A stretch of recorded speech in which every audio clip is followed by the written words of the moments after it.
Workforce Development. I'm joined here by my colleagues. Did you go first? Lydia Edwards. Councilor Edwards. Were you here second? Yes. Councilor Janey, Councilor O'Malley, and Councilor Ed Flynn, thank you very much. I want to remind you that this is a public hearing and being recorded and broadcast live on Comcast 8 and RCN 82, Verizon 1964, and streamed on boston.gov/citycouncil-TV. Please silence your cell phones. We will also take public testimony and would appreciate it if you would sign in and check the box if you wish to testify. Please state your name and affiliation or residence and limit your comments to a few minutes to ensure that all comments and concerns can be heard. Today's hearing is on docket number 0459, order for a hearing regarding biannual review for the Boston Employment Commission and Boston Residency Job Policy. And with that, we'll open up. Does anybody have an opening statement first? Councilors? Just very quick, I just remember I'm looking forward to the conversation, and I just wanted to say thank you. I think last time you came in, you were responsive to several of our questions, and I'm sure you're going to continue on in that vein. I hope today we're going to talk a little bit about the connection between the agencies, or the conversation between wage theft and the BEC, and making sure that that's still part of the conversation when we're analyzing who are appropriate contractors and when we get that information. So I'm just hoping that we're going to address that today. Thank you, Councilor. Councilor Janey? Yes. So thank you, Mr. Chair. I want to acknowledge and thank my colleague Lydia Edwards for her partnership on this. Certainly thank you to the administration and all of the advocates in the room who constantly follow these issues and monitor construction jobs in different neighborhoods to make sure that the City of Boston is living up to its promise to ensure that these jobs, these good, well-paying jobs, are going to Boston residents, people of color, and women. And so I'm hoping for a very thoughtful and productive hearing, and would love to hear the follow-up from the last time we had this discussion, but really moving forward what we're going to do next to ensure that these jobs are in fact going to Boston residents, people of color, and women. Thank you. Councilor O'Malley? I'm good, Mr. Chairman. Thank you. Councilor Flynn? Thank you, Councilor Baker. Chairman Baker, and thank you to Councilor Janey and Councilor Edwards for your leadership, all three of you, on this important issue. I wanted to follow up on what Councilor Edwards mentioned on wage theft. That's a very serious issue in my district as well. It's an important issue across the city. I do see a lot of workers being exploited by business owners, by companies. They're not paying them a decent wage. They're not giving them health care. A lot of them in my district are immigrants too, so they're exploiting our immigrant community. I work closely with the Chinese Progressive Association on this issue, so I take that issue very seriously, and I know the administration does as well. I also know that the Attorney General, Maura Healey, has a task force on this issue, and she's doing great work. But I would like us to stay on top of this issue to make sure that our workers that work hard receive a decent wage, receive health care, safe working conditions, training, and protection. And when there is wage theft, all of those issues are ignored by the owners of these companies. So I just want to say that for the record. Again, thank you to the administration folks as well for your leadership on these important issues. Thank you. Thank you, Councilor Flynn. And with that, we can start. Whoever wants to start, and we could go right down. You want to start first? Name and affiliation, please, for the record. Excellent. Well, good afternoon, Chairman Baker, Councilors Edwards, Janey, Flynn, and O'Malley. My name is Selena Barrios-Milner, Director of Equity and Inclusion for the Mayor's Office of Economic Development. And I'm joined to my left by Chris Brown, Manager of the Boston Residents Jobs Program, and Travis Watson, Chair of the Boston Employment Commission. Thank you for inviting us to speak about the BEC and BRJP, both of which are priorities under the Walsh administration. I want to thank you for your ongoing partnership in the City Council, as well as to all our community partners here in the room that really bring this work to life every day in their neighborhoods and at all of the BEC hearings. They're there to make sure that workers and residents in their neighborhoods are getting on these construction projects. So thank you all for your partnership on this work. I have a presentation. I don't know if we're able to, if it's working, Ron, or if I should wait. But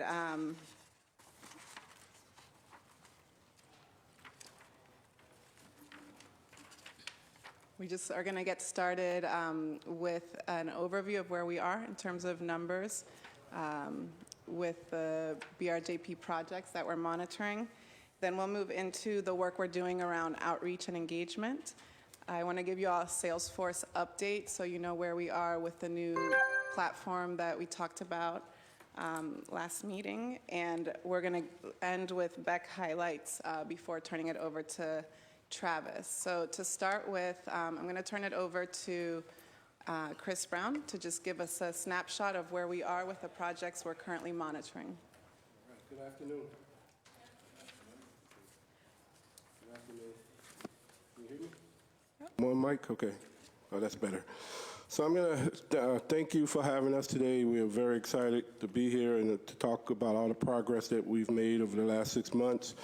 I'm going to start by going over the numbers from the last 6 months.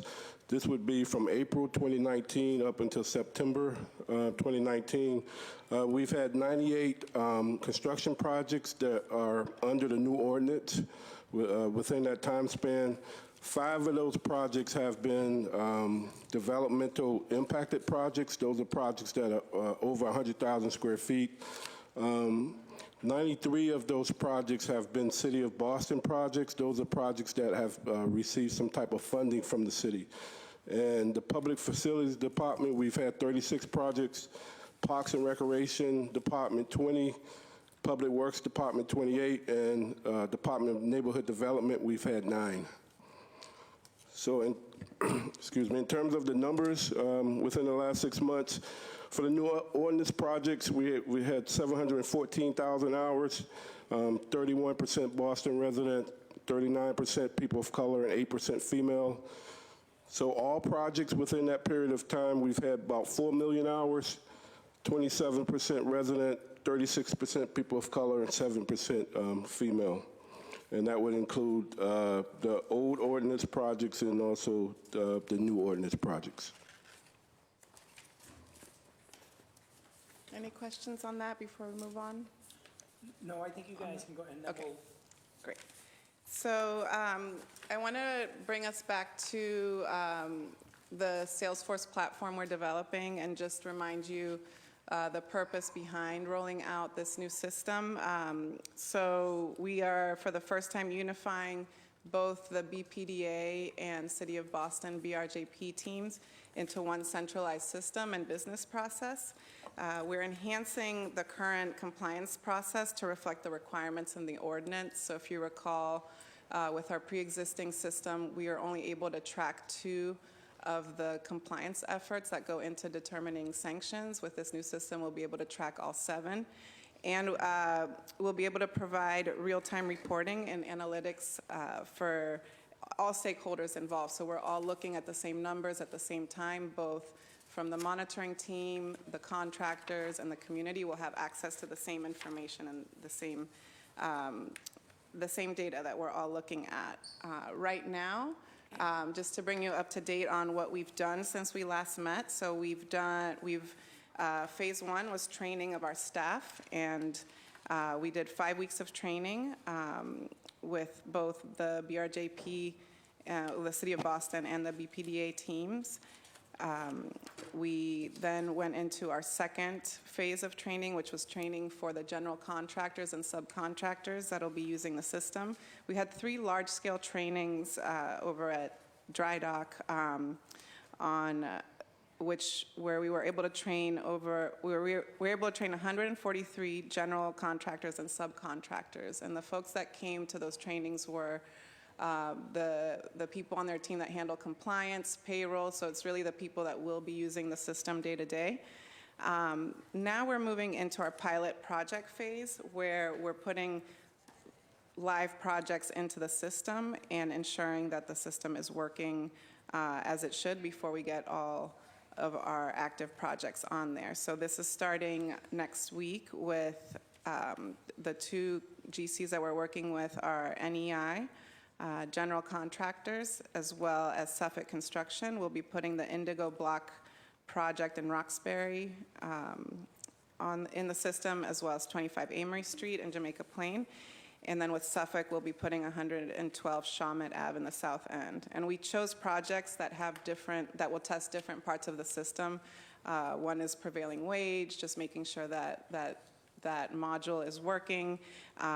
Large projects, small projects, cities and private. So we're trying to, through our pilot phases, hit all the different types of projects that the system will be required to track.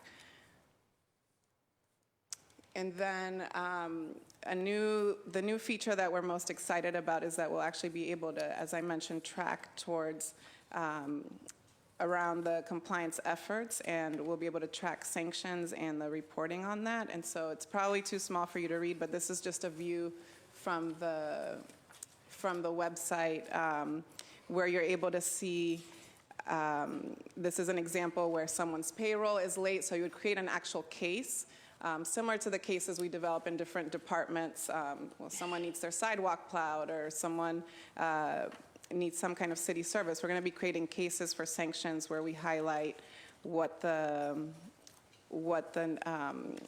particular violation is at that time and how late the payroll is. This will also trigger, and these sanction cases will be created after the monitors are triggered for a payroll being late or a resident that's not verified or any of the other measures that we track. And then I'll bring you to our outreach and engagement efforts. So we're continuing our commitment to developing the pipeline of Boston workers that are ready to work. So we're offering our CSL prep course that's starting off in our second round of it is starting November 5th. The first session lasted 4 weeks. We held it at Roxbury Community College, and we had 11 participants, 8 men and 3 women, and the course is a value of $350 per person. That's what we're investing in the training, and this is so people can get their construction supervisor license. The other course we've offered is the OSHA 10 course. That class lasts 4 weeks. We're now wrapping up our second session. We've been able to train 38 participants, 14 men, 24 women.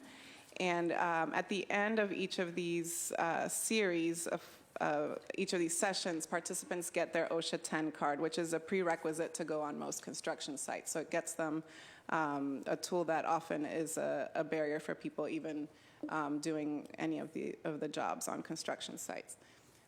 Tonight we are partnering with Realize Boston to offer a training for contractors on energy efficiency standards. And so this is part of our really future-looking work. We know that the City of Boston's moving towards carbon neutrality.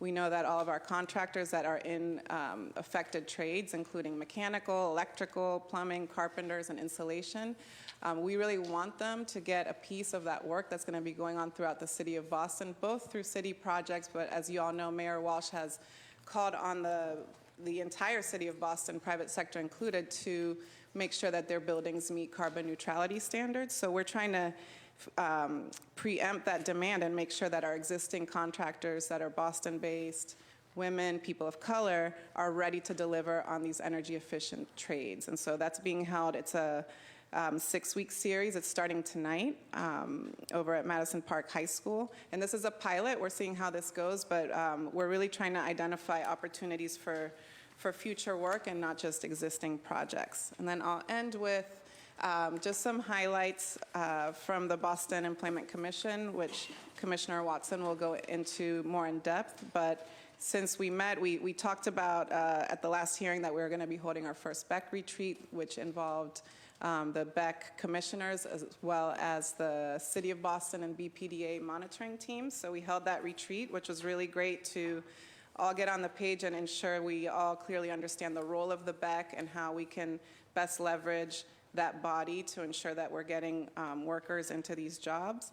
We've also made some enhancements in reporting at the BEC. We're now much more focused on the compliance measures, and so every monitor and project that goes before the BEC, we always make sure to highlight where people stand with all the 7 measures. And lastly, we, as much as we obviously highlight and discuss any shortcomings in any projects, we're also trying to really highlight and bring in people that have best practices to share, and also bring partners like Madison Park and the business agents from the different unions and building pathways to actually provide access to workers that can get plugged into projects right away. So we're trying to make sure that we're making those connections at the BEC and using that space to lift up best practices. And if you're there on and any of the meeting days out in the hallway, you'll see a lot of lively discussion after people present. So I think it's becoming a really good space for that work. And with that, I turn it over to Travis to talk about the Boston Employment Commission. Good afternoon, councilors. Thank you for the invitation to speak today. I had the honor to speak before the council in November of 2018 during what was the first biannual review of the Boston Employment Commission and Boston Residents' Jobs Policy. At the time, I spoke a bit about the purpose of the BEC and my role as chair. Additionally, I addressed the nuanced nature of the construction industry, overall challenges that the BEC faces, as well as keys to our successfully having more residents, people of color, and women working on construction projects in Boston. Today, I'm honored to be back, and I'm going to explore two of the biggest challenges the BEC faces and recommendations for improvement. The first, not having data on the total number of residents, people of color, and women in both the union and non-union construction, and the second, the antiquated public bidding system. But before doing so, I'm going to share a story with you that highlights the type of environment that we are creating at BEC hearings. At the hearing earlier this month, a Black Boston resident shared some words with the commission. I'm paraphrasing here, but he said, "This might not be the appropriate place, but I heard about these meetings, and I'm a licensed plumber who can't find work." Right then, Barry Keaty, a business agent for Plumbers Local 12 and a vital partner to the BEC and BRJP, offered the man membership in his local. Better yet, within the hour, Barry had made a call to a union plumbing company and secured the young man a job, which I'm told he should be starting Monday. In the coming months, we plan to better coordinate with more locals as well as non-union allies to replicate this type of direct connection at the BEC hearings. I'll now segue into two ways to strengthen the Boston Residents' Jobs Policy, benchmarks and bid law reforms. The Boston Residents' Jobs Policy was established in 1983 to set employment standards for construction projects in Boston. Several articles have been published about the challenges of meeting policy goals.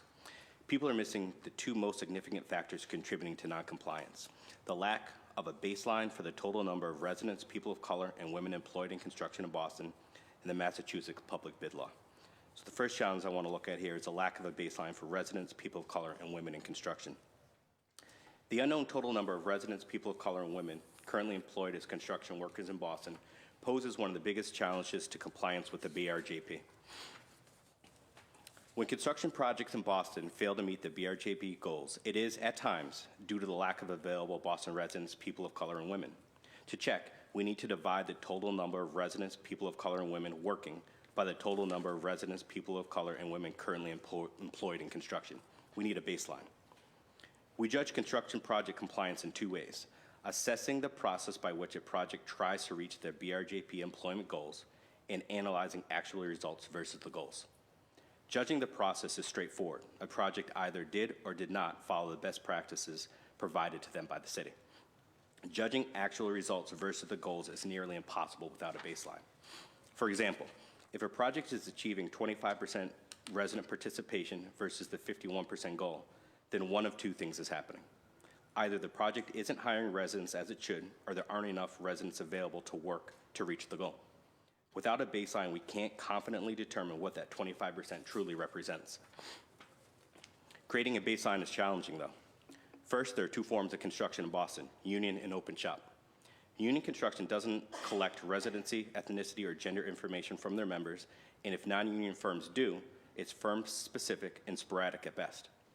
Second, that information is private, and companies are not obliged to provide it. Additionally, construction workforces are fluid.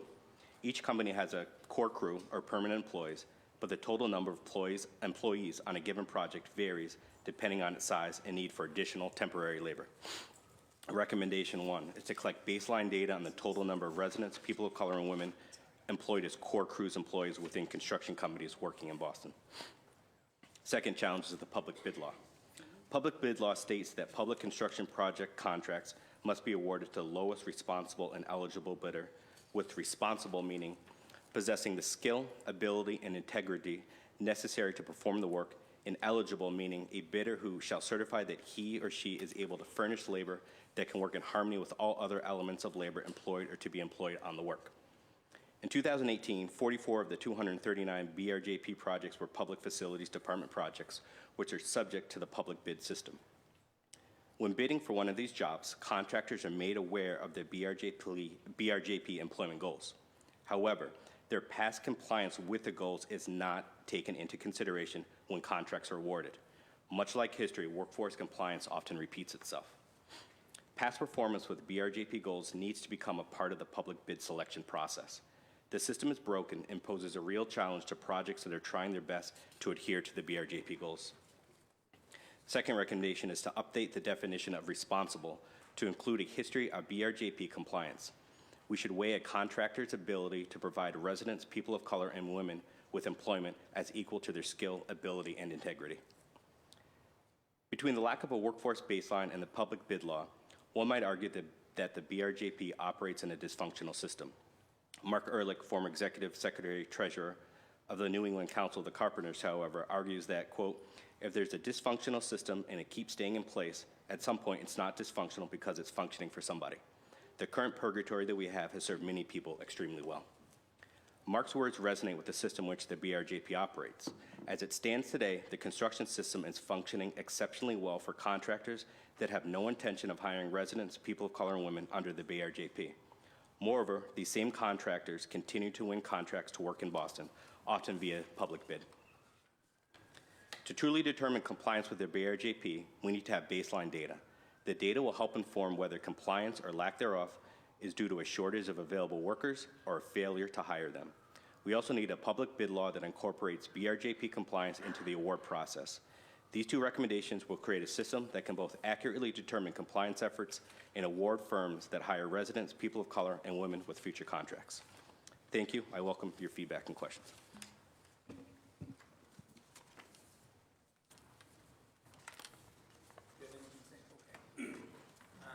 We'll start questioning now. Is it possible to have a list of, and you can work with with Ron, a list of the projects? I know they're listed out here. There's 93 City of Boston projects and 5 DIP projects. So if we could get a list of those, just so we know what we're talking about. How much staff do you have from that's City of Boston staff? Full-time employees. In terms of RJP department, I think we have 5 monitors, and then we have a back coordinator, and then we have 2 data entry personnel, myself as the manager. I think that would be it. Yeah, so it's 5 people that to monitor all these 98 jobs. That's correct. Okay. The contractor in in the contractor training, what does that training consist of? Is that you're teaching them how to keep the paperwork to be compliant? Will you run me through what that training is? Yeah, so the Salesforce trainings for contractors is to show them how to enter their payroll data, their residency verification data week to week into the system. The way it currently works, they send us a spreadsheet, and then it's entered manually. And then you have to do the data entry? Right, so this shows them how to use the system. It's really, once they set up their initial payroll, it's really easy, and you can even do it from your phone in the field once it's set up. So yeah, we've been doing the trainings, but now we're trying to get people in there to actually see how it is, what the experience is for them. Those on that line, the first 2 pilot projects are Indigo Block and the 112 Sharman Ave. Those will be our first foray into the Salesforce? Yes, as well as 25 Amory Street. So Oh, okay. NEI is putting 2 projects on there. Okay. NEI is who? New England. That would be, I believe it. I believe it's short for Northeast Interiors, is how they originally started, but they're one of the larger non-union general contractors. Okay, okay. Ben, the construction supervisor training, what do they teach them there? Just a basic, like, read, do they already have to have experience in reading plans and that sort of stuff, or what? I don't know what is- the specifics of the curriculum, but it's to take the construction supervisor license exam that the state offers. And so it's to prepare them for that exam. And I mean, it covers a lot of different areas that you need to be a construction Yeah, supervisor. so going on. in there, they have experience, whoever enters into that has experience, and it would be to help them with the state test. Yeah, and it also is a prerequisite that people buy the books to take the test, because it's a whole set of books, and that's also, you get people that are really committed to doing it because they've bought the books, they've invested in it, and this is sort of like a prep course to get them ready for the exam. So they need to, do we buy the books for them? No, they have to They need to buy purchase it. those Yeah. on their own? Yeah. Okay, and the OSHA training, same thing, it's people that are in the industry already, that helps them to get to a higher level? Yeah, that one's more entry level, because I think for anyone to get on a construction site, you need the OSHA 10. So even if you're coming in as a laborer, you don't have any kind of license or anything, but you still, just to get on the site, you have to have done your 10 hours of OSHA training. They call it OSHA 10. And so that one is a much wider net of people that would be able to just walk in, take that test, and get their card. People that have already been doing construction anyway have that, or the OSHA 30, or other qualifications. Okay, and back to the sales force a little bit. How long, like, when these pilots started, have any of them have any of those jobs started yet? Do you know, Chris, if they've? I don't think so. So I don't believe so. No, Okay. these would all be new construction projects. Yeah, I know Indigo Block hasn't started. So, like, how long do you think, like, will we know right away if there's issues with the sales force? Like, if we have a month worth of data on these 3 jobs, will we know right away in case we need to pivot and move? Yeah, and we actually did a pre-pilot on one project with Turner Construction before the system was fully built out to help, and that was extremely instructive in seeing where the glitches are, and we got a project on, and then we ended up taking it off because there was just too many things that needed to be fixed day to day. So now, I mean, the thing with Salesforce, it's an amazing tool, but this is a completely custom-built platform for these purposes. It's not been used for this particular purpose in any other city yet. And so, and it's interesting because now other cities that we talk to frequently, like New York, and they're like, okay, as soon as it's done, let us know, because we You might do the want to work- use it too. You do the work and we'll pick it up,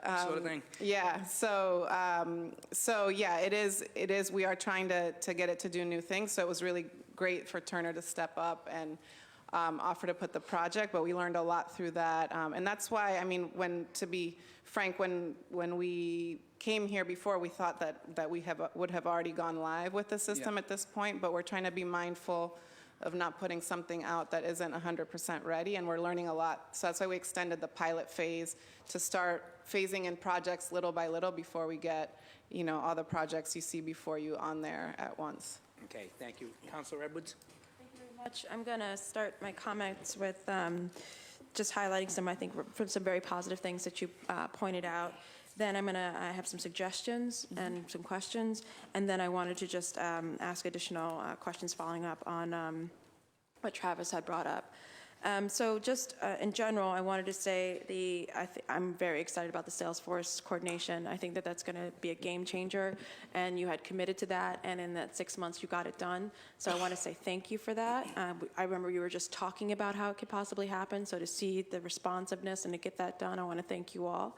The CSL training especially, it was great. I don't know if you said it out loud, but to see the CSL training go from, it was 8 men to 8 men, but from 3 women to 14, that's wonderful for your next class to see that, more than triple the amount of women who are going to be taking the CSL licensing. So thank you very much.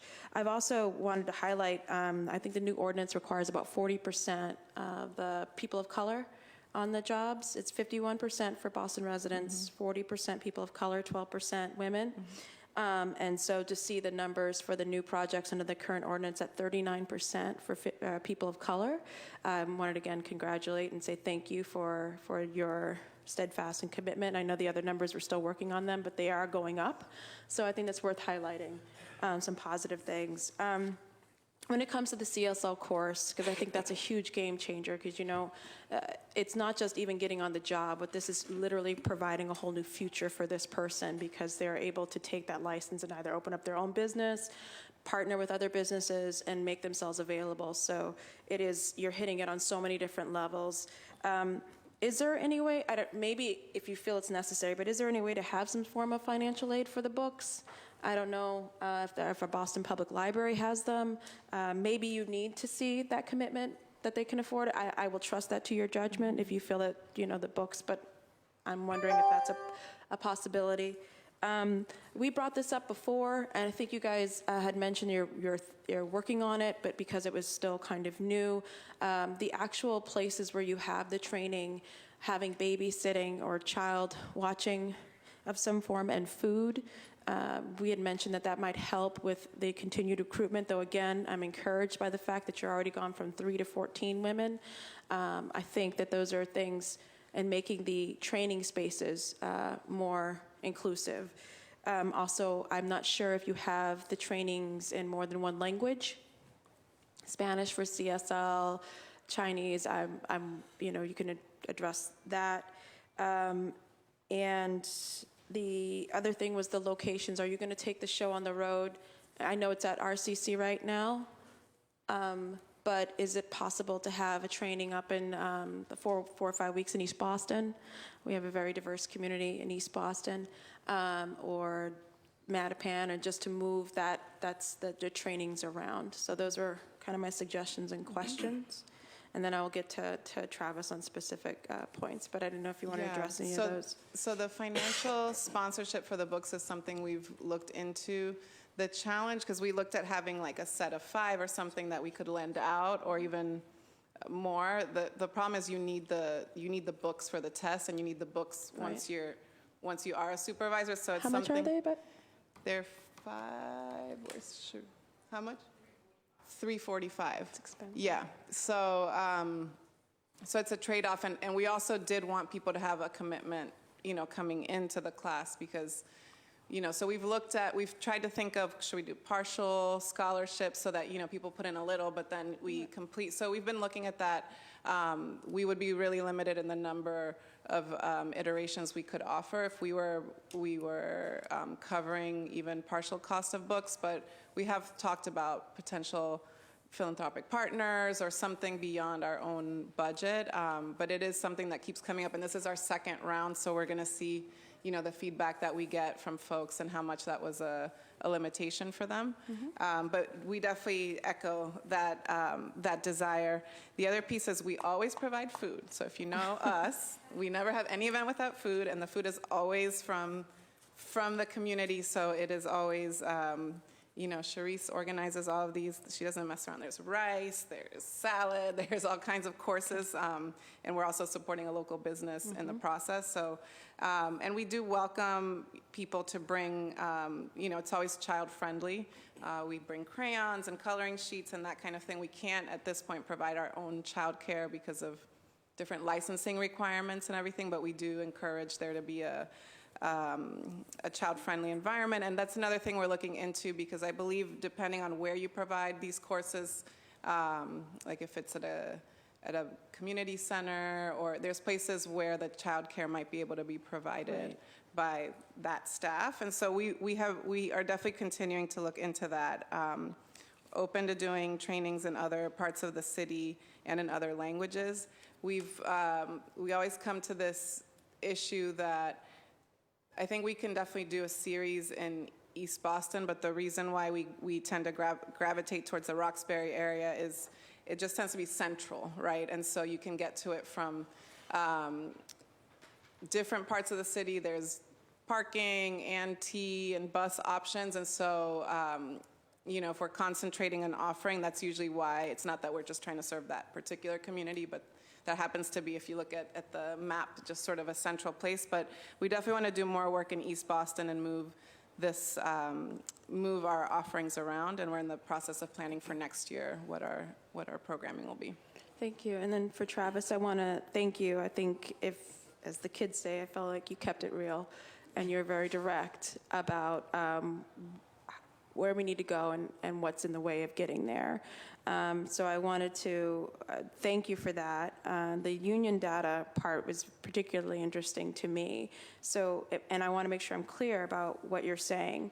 You're not getting it, they're not collecting it in terms of the demographics. What's going on? So I want to caution that I'm not a union member, and I don't want to misspeak here, but it's my understanding that it's only at the apprenticeship level that they're collecting that information. But I believe that the building trades unions, and again, I don't want to misspeak here, are a private union and are not obliged and do not collect the race, gender,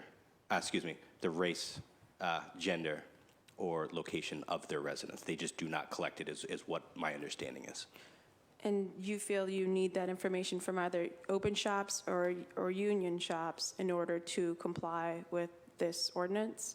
It'd be very helpful. So I'll be very brief here, but oftentimes if a subcontractor is out of compliance with the goals of the BRJP, we look for some sort of correspondence back to either a union hall or some sort of training partner. So say if it's a union project, carpentry, they are at 20% Boston residents, they need to be at 50. Typically, one of the best practices is you submit a letter or a request to the union hall saying, so-and-so project, we need to hit 50% residents, we're only at 20%. Oftentimes, the only correspondence we receive in the packet is the correspondence out to the union. Rarely we get the correspondence back. The other challenge to that is that we all know that the benches, the available workers, changes on a daily basis. So while they may have sent that letter on Tuesday, on Friday, there could be available workers. What would be a lot easier is if we all knew, the commission and the staff, if we knew, for example, that there was 100 union carpenters in Boston and that there's 10 projects going on, and those 10 projects are each requiring 10 carpenters, well, then there's 0 union carpenters available. So if a project comes to us with 0% Boston residents in the carpentry, we have that baseline number. We say, well, okay, that makes sense. So then for me, that would be an effort working with the unions to increase the amount of Boston residents within that local. But it's very challenging without that baseline because we're taking people's words for it here. And oftentimes, again, it's just a letter going out say, I'm the GC of this project, or I'm the subcontractor, I'm requiring or requesting these certain amount of workers, and it just ends up staying there. Thank you for that clarification. And then the next clarification would be on your suggestion for the bid process to include the BRJP standards at that process, or at that point where for qualifying even to make the bid. Is that what you're saying versus? Yeah, so there's a number of criteria to be selected under the file sub-bid process, and it's my understanding that any contractor that is going to be submitting a bid for a public bidding process project, right? They have the contract and they have the BRJP standards included in the information, but nowhere in their response back to the city are they sharing their past history with respect to their BRJP, or it's also my understanding that the city is also not looking at the past performance of these contractors. So oftentimes, I look at it as it's an award to work in the city.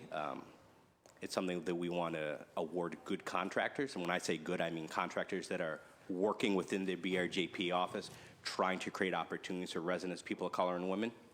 And while I think Salesforce is going to help us really dig down into the data, what I've seen in my couple years as being chair is the projects that constantly give me headaches, and those are the projects that have subcontractors that routinely are not adhering to the goals. Many times, those contractors are awarded contracts through the file submit system. So they get these projects, and again, for me, it's an award to work in the city of Boston. They get the contracts, and I would say that the response to the commission with many of the file submit contractors borderlines on a bit flippant, kind of nonchalant, like, yeah. When I ask them, what are your challenges with hiring women? Or what are your challenges with hiring people of color? It's kind of like, yeah, all right. But there's not really any real mechanism, right? So then you go to the sanctioning rubric. Nowhere in that sanctioning rubric does it directly address, wait, hold on a second. You have worked 60,000 hours in the last 3 years in the city of Boston.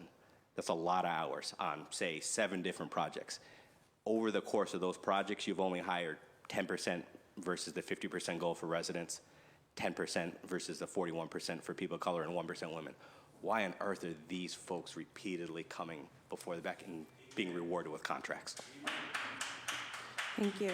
And then, and I appreciate, again, that clarification. And so I guess I would like to, I've been asking, I'll continue to ask about the conversation between the BEC and the labor workforce development and wage theft. We had a contract in East Boston. They qualified. They had the numbers. They had 100% people of color, and they didn't pay the workers. They didn't pay them. And so how do we get that as part of the analysis, or at least the question that's asked? Because you can file wage theft claims with the city, with Trin Wynn's, I'm sorry, I'm forgetting the name. Department of I think it's workforce development. Labor Workforce Development, and you both are under the same umbrella organization. So how can we increase that kind of conversation at least? And if there's been a complaint filed against them with the city of Boston, I think you should know. And how do we make sure that that's part of your analysis? Yeah, and I'm sorry, that is something that that we still need to figure out a mechanism. I think that if we're looking at any policy interventions, I don't know if we can address both just reviewing past history, both in terms of BRJP performance and then prompt payment of workers or equitable payment. I don't know if there's a way if that would fit into the same type of policy intervention, but I do think we need the tool to be able to do that. Okay. Can I? Do you mind? Oh, I'm sorry. Can I, so we know that a contractor can potentially be a bad actor, but we don't have the ability to say, we're all set with you putting in a bid because of the low bid?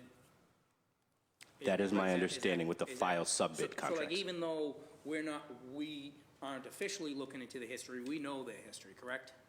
Correct. It's very public. It's on the Yeah, BRJP so then website. if they get the lowest bid, then our hands are tied there. Oftentimes I see it, and I don't want to oversimplify it, sometimes there's a disconnect between procurement, folks that are actually purchasing out these contracts, Yeah. and project managers or executives. I see that at times. Okay. There's 2 different tracks. One is like, I need you to get my GMP for this project is 10 million. You need to hit 10 million or under. And then project manager might have other outside factors shaping there. Okay. Sorry. And I think Commissioner Watson specifically said that we would love to be able for that to be considered under responsible, because there is flexibility with lowest, Yep. responsive, and responsible bidders. So if the BRJP adherence could weigh into that, I think that's an existing tool that people have. At the procurement. At the procurement level, yeah. Okay. Councilor Edwards, may I just briefly address the wage theft? Yes. So, thank you. So I think there's 2 different tracks. So this is something that's near and dear to my heart, I think, as well as what I'm hearing from yours as well. So there's the private developers, and then there's the public developers, right? So I think, in my opinion, one track would be to what Director Milner-Barrios just mentioned, and is kind of incorporating into the responsible bidder language and looking, do you have any wage theft violations? I think another huge chunk of it is to make that information as easily accessible as it can be, and to start meeting with some of our CDCs and some of the developers that are doing major work in the city, because there's a number of those that I work with through my full-time job at Massachusetts Housing Investment Corporation, who I know are trying to do the right things when they're buying out the projects, and many of them they simply don't know. And oftentimes, by the time that they hear about a subcontractor who they potentially brought onto the project, I don't want to say it's too late, but if they've already started the project, we all know how tight some of these construction budgets are. And if you start removing someone from a project, it causes lots of delays and the price of the project goes up. So I think the clearer and easier we can make this information available to all the developers, just as a tool, I think as they're vetting out potential contractors, I'd be hard-pressed to find many of our developers going with a contractor who has repeated wage theft violations if there's they other know. options out there. Yeah, and if they know, right? Correct. Thank you. You okay? Councilor Janey? Thank you so much. I would love to continue on this same line of questioning, just trying to understand more in terms of your recommendations, Commissioner Watson. And you've highlighted them here as well as in earlier pieces that you have done to share the challenges. I'm wondering if you've had any conversations with Brian Doherty at the Building Trades around I this? have, Brian and I have an unofficial standing monthly meeting where we do lots of brainstorming and thinking on these issues. And is there then, and I know you've got your recommendations, but is there some movement happening that we should know about in terms of him and who he represents coming together along with others, many who are here who care about this issue deeply, around making some recommendations to get this changed so we don't have this baseline issue not understanding how many residents, people of color or women are in the unions?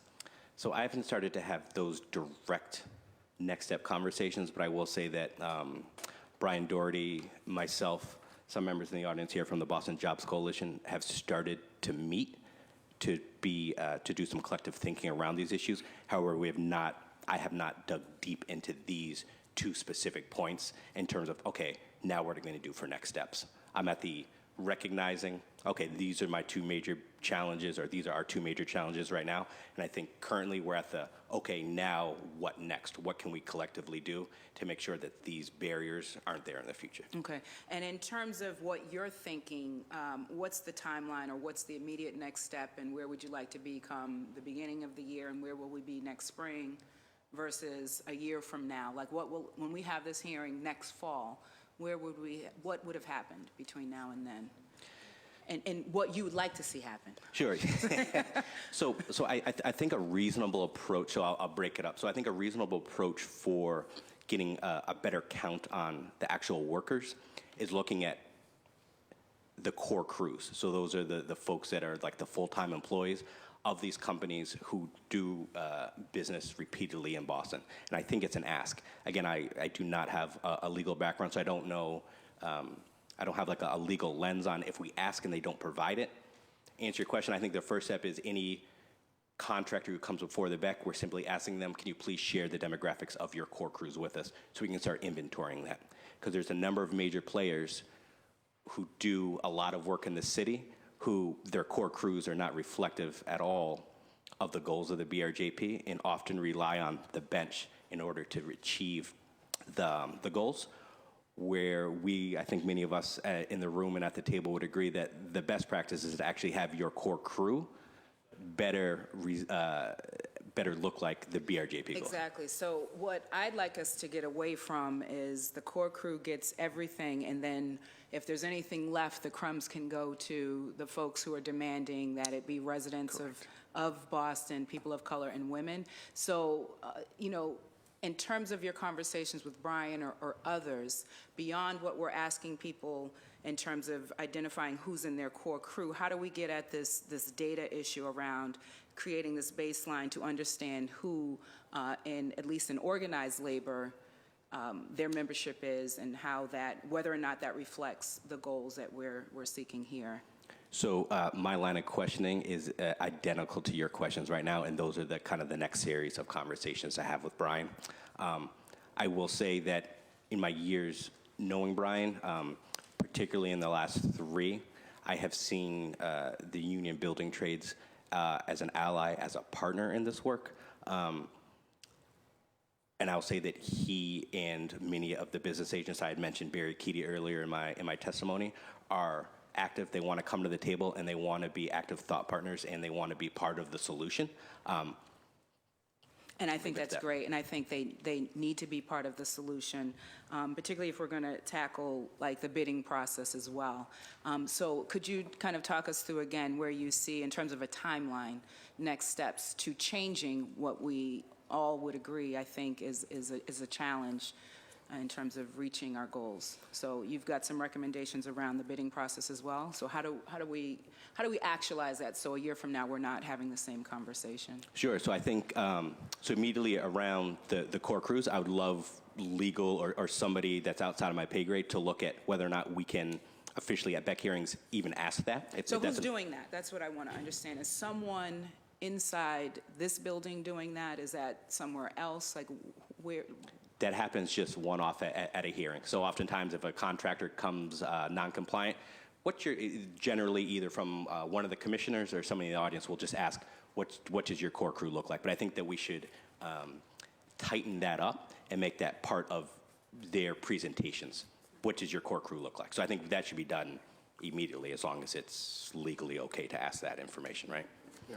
I think on the file sub-bid recommendation that I made, that's going to require some legislation to move, which is outside of my area of expertise. But again, it's really frustrating from my perspective when I see these subcontractors coming into Boston, and I don't want to, for lack of a better term, I don't say they don't care about the goals, but when you got 6, 7, 8 projects with tens of thousands of hours, my conclusion is that you don't really care about the goals and you're continually getting awarded. So I think that that's something that needs to happen ASAP. I'd love to sit down with anybody who has more of a background in moving some legislation, but that's something that I would love to work on now. And I guess I'll ask you the same question, Director. Is there anything in place that is looking at that from the administration's perspective? No, changing? No? These are, I mean, the legislation, I think it's something we would really like to partner with you all on if there's something we can put together. In terms of the core crew makeup, those are conversations that, and I've been involved with Commissioner Watson and our community partners. So yeah, I'm happy to move the next steps internally in terms of getting legal guidance on, in terms of the body of the BEC, what can it do? But I think it's a bigger conversation than that in terms of assessing availability of workers out there. So I think that's a starting point, but we have to see what else we can do. Right. And so, go ahead. I'm sorry, Commissioner. Yeah, thank you. And if I may, another challenge to this piece is that a lot of my comments have been around union building trade construction. We got this whole other entity, the open shop, the non-union world. So my recommendation for the core crews is because every contractor, regardless of union affiliation, has a core crew.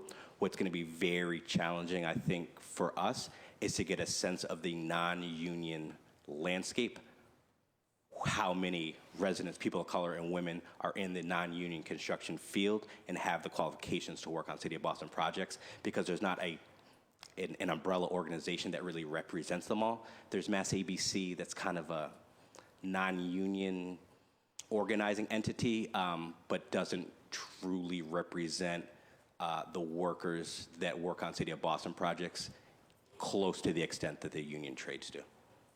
Okay, wonderful. So I think, as I'm sure you know, the frustration that many people feel is that these are good jobs here in the City of Boston. They're not going to Boston residents, people of color, or women. And I do want to echo and celebrate the 39% people of color and being very close to meeting that goal. But I know if we peel back that onion and we look trade by trade, we're going to see big gaps. And the frustration is that we know this. We know folks are showing up with their core crew that does not reflect the diversity that we're seeking. We know that there are bad players that continue to bid low, get these jobs. And then we also know that they continue to do so without any kind of sanction from the City of Boston. So I want to kind of take us back to that process and see where we are. My understanding is that no one has been sanctioned. If you could just, though, for folks who may be watching at home, kind of take us through what the criteria are. So I know you look at like payroll, then if we could kind of dig deeper and understand what percentage of payroll has not been submitted and who, like what the steps are being taken to make sure that we have all of the information that we need. But we know that people are in violation on a regular basis, but still don't get sanctioned. So if you could just kind of set the stage for that and then talk to us about what steps the administration is taking to ensure that we have more tools in the toolbox or more teeth, that this has some teeth so that we can really hold people accountable for doing the right thing.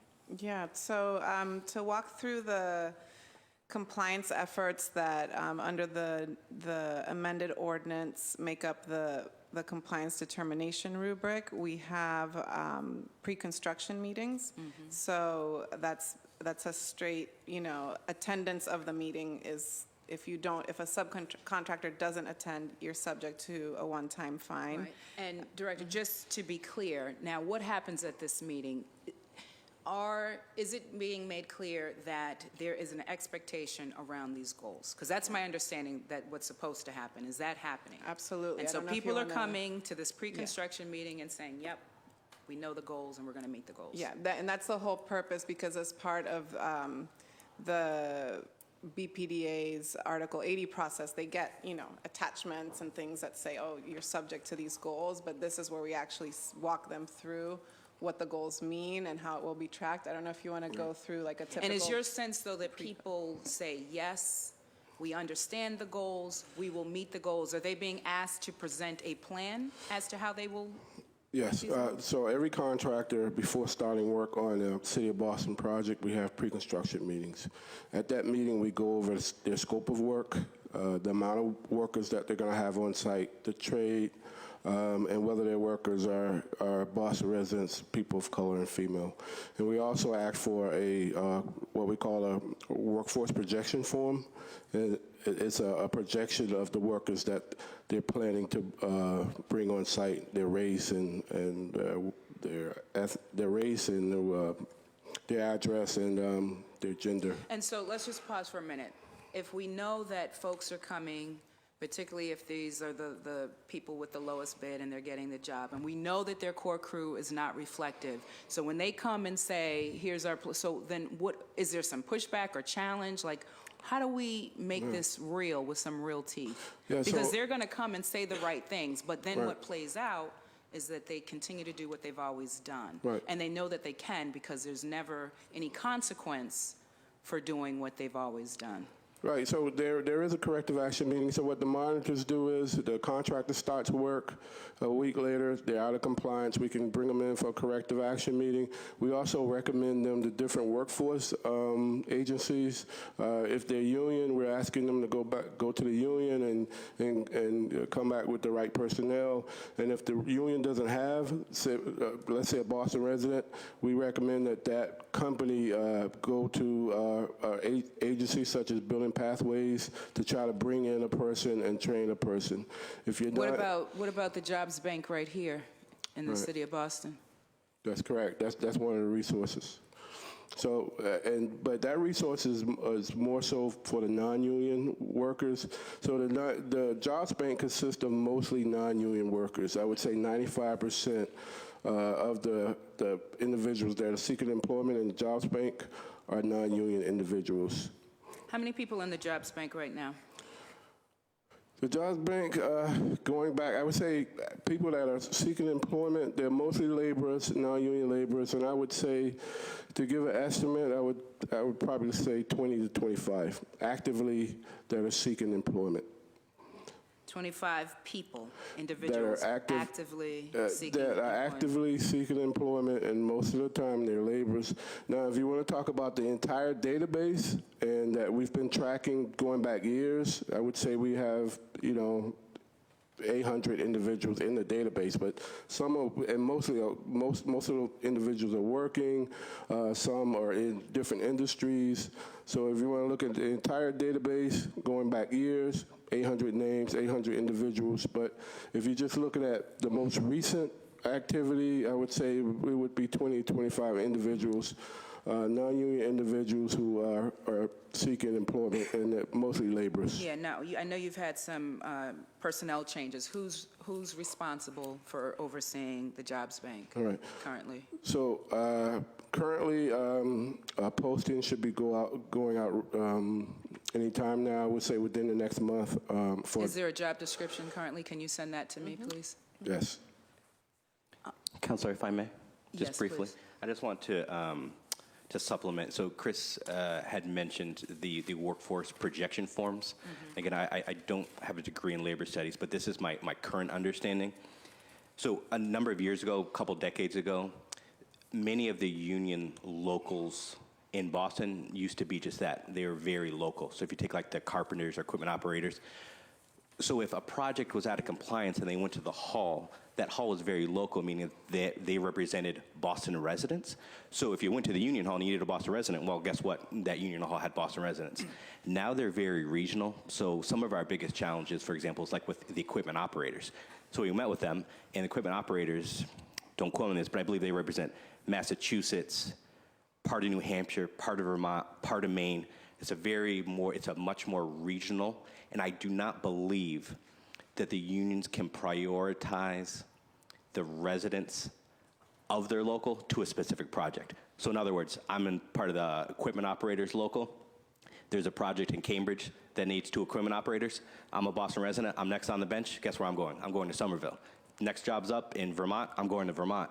Then if a BRJP project needs that resident, they're going to the hall. The next person up might be New Hampshire resident, and then they're coming on. So there's been a shift in how the locals really, truly represent, which does cause some challenges when we're relying on the halls to provide those local residents. They're not as local, I believe, as they once were. I can appreciate that. I don't want to take too much time because I know we've got other colleagues who want to weigh in, but I want to make sure that we wrap up the question around sanctions. What are the things in place that these contractors need to adhere to? And then are they or not? And who's really out of compliance, way out, what the percentages? And then what are we thinking that we need to do to kind of tighten that up? Yep. And then I will yield and I can come back for any follow-up if that's fine. So I'll just run through the criteria. The attendance, we said pre-con meeting, attendance of a corrective action meeting, attendance when they're called to the Boston Employment Commission, the weekly payroll submissions, it being submitted within 7 business days of the week ending date. So our current system can track payroll submissions. Another compliance effort is confirming workforce projections and requests. So just confirming that they made the attempt to get the workers needed that fit our goals. Jobs bank referrals. And then Boston resident verification. The resident verification is the other measure that we currently track in our existing. What was the last one? The Boston resident verification, which is critical because if you're telling us you have this number of workers that are residents, we need to know that you've actually verified that. So our current system can only track the payroll submissions and the resident verification. The rest is being tracked by the monitors in their individual files that they have for each project. So it's not the other 5 measures we can't pull from the system. So we can't say who's out of compliance on all 7, who's out of compliance on 6 out of 7. So we do it, we monitor that week to week, and we're flagging if someone is fallen in or out of compliance. But it was the decision I made when I came on board, since Salesforce was already something that was coming down the line that would be able to not just be able to track the 7 measures, but do so in a transparent manner. Because right now there's a lot of back and forth about our numbers versus your numbers, and there's different, conversations with contractors. And so I made the decision that because we're building the system that will be not just transparent, but it'll track all the measures, that I feel more comfortable sanctioning once we have the system in place so that we can make sure we're doing so in a fair manner across the city. And what's the timeline for having this system in place? We're looking, in place? if everything goes well with the pilots, our goal is to start putting all new projects into the system in January. But I have said dates in the past, and so I want to say that I'm not a developer or programmer, so that is our internal goal, and ensuring that our business process is, that, for example, that we have all the pre-construction packets with the new updated instructions, and we have to kind of redevelop all new tools and systems. So at our spring hearing, we're going to hear the good news about this new system in place and how that's helping us, right? God willing, yes. Absolutely. Okay, I'm going to yield Okay, until the second round. Keith, how often will that list turn over, the 25 people will that turn over? Will they just not get jobs and go someplace else? Do you have a sense of that? Right, so Sorry. there's a couple of things that What do they call you? Keith, Sorry, Keith, Chris. that's okay. You can call me Fred if you want. Okay, all right. So a couple of things could happen to a worker that's in the jobs bank. What happens is we send that worker out, that worker's information out to all the different projects. We put it in an email. We bring the worker's name, information to pre-construction meetings. We also would be able to refer that person out to different training agencies. If the person's young enough or either fit the criteria to be in, let's say, like a Youth Build Boston, we would refer that person to Youth Build. So right now, the economy is pretty good, so most people are working if you have the skills. If you have the skills, you're working. If you're a plumber, you have a license, you're working. And the individuals that we're running into are the unskilled individuals that are trying to get themselves in a position where they can have a trade, a license, and a steady career. So we're able to place them into training programs as best we can. That's correct. We refer them to different schools. Benjamin Franklin. We refer the individual to Benjamin Franklin.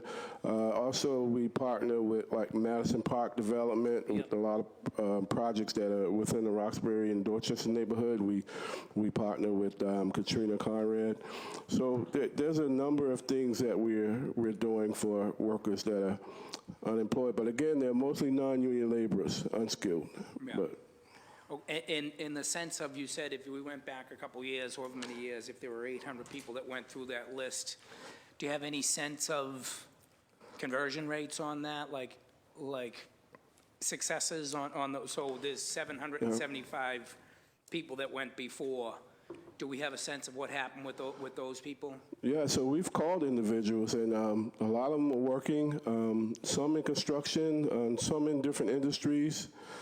And, we've had that list for 10, 15 years, so some individuals are even retired. So you get a bunch of different scenarios when you call. But we've made phone calls, and again, out that 800 list, I would say most individuals are working, definitely if they have a license or some sort, but it's the unskilled individual. We go down that list, we might run it. If I had to estimate, we call 25 individuals, we might run into one person that's seeking employment. Yeah, okay. Council Flynn? Thank you, Councilor Baker, and thank you for the panelists for being here. I also want to acknowledge Councilor Turner as well for your work on this important issue. I wanted to go back to an issue that my colleagues focused on, is wage theft. That's always been an important issue in our city, and we do see a lot of people being exploited in our city by unscrupulous companies that hire a lot of vulnerable workers and take advantage of them and not pay them a decent wage. So if a company continues to do this, are they placed on a certain list where they're not eligible for bidding or for public projects? It's not my area of expertise, so I want to get back to you on that, but it's my understanding that, and Councilor Edwards, you might have a better idea, that there has to be a finding by the Attorney General. There has to be a legal process, so not just the allegations of wage theft, but so I believe there has to be a legal determination. And last time I spoke with Workforce Development, it's almost like the burden is so high that a lot of violators don't have that They haven't been found through a legal process, so it's challenging to get. That's my understanding, but I can definitely look into what existing levers we have. I worked on a couple, actually two companies that were doing this in my district, and thank you to the help of the Chinese Progressive Association, but they basically settled out of court before a finding was issued. They exploited workers for a long period of time, and then as the law was catching up with them, they settled out of court and paid back wages. I wonder if that type of situation would place them on a list of a company that still withholds wages from workers, even though they settled out of court. Yeah, that's a good question. We need to look into that. Yeah. So do we keep track of, does the city of Boston track data on companies that violate these wage laws, or is it just the state? I know Maura Healey does have the task force, and they do great work, but what does Boston do on that issue? We should look at, I know that's handled within the Office of Workforce Development, so we need to reach out to them and see how that's tracked and if that's available to other city departments or people making procurement decisions. Okay, and I heard some great comments on a lot of great community outreach that you're doing, Chris, and I want to say thank you for doing that. What are some of the, when you're doing that community outreach, what are some of the comments that you're hearing back? How can we improve or streamline the process, or what are some of the general comments that you guys might be hearing? I think because this, these courses have been very much geared towards a specific certification or getting a card to be able on the site. I mean, the participants are really thankful. We've had to open more classes because things will sell out, and we had our first round. We actually created the second class because there was so much overflow in the first round. So it's been really positive feedback about the value of the class, and we're so glad the city's doing this. I don't know about the specific challenges people have getting onto jobs, but it's something we, in general, are trying to figure out the best way to track both the quantitative and qualitative data we're getting from these workers that we're training, so that we can track their growth and success through not just our courses, but just with all the different efforts they're taking. And want to follow up on Councilor Edwards' comment on the books that a potential worker or trainer might need to pay. I think you said around $500. I would love to see a lot of these developers, construction companies, pay for that fee. It shouldn't be coming from someone that's unemployed, looking for work. Can we reach out to some of these great Boston construction companies, asking them if they're willing to spend a couple $1,000 out of their billions of dollars they make every year in this city, in this state, in the country, actually? Can they spend a few $1,000 on helping someone with books? Yeah, I think that's a really good idea. I think we have to see how we make that ask so that it's open and anyone that wants to support it. But we're definitely looking into ways to finance that. And again, partnering that with commitment from the participant, because we want to make sure that people are really going to pursue this opportunity.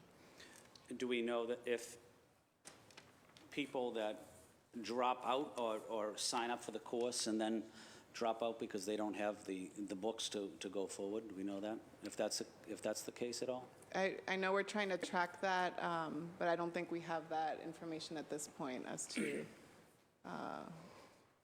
a reason for not showing up or not participating.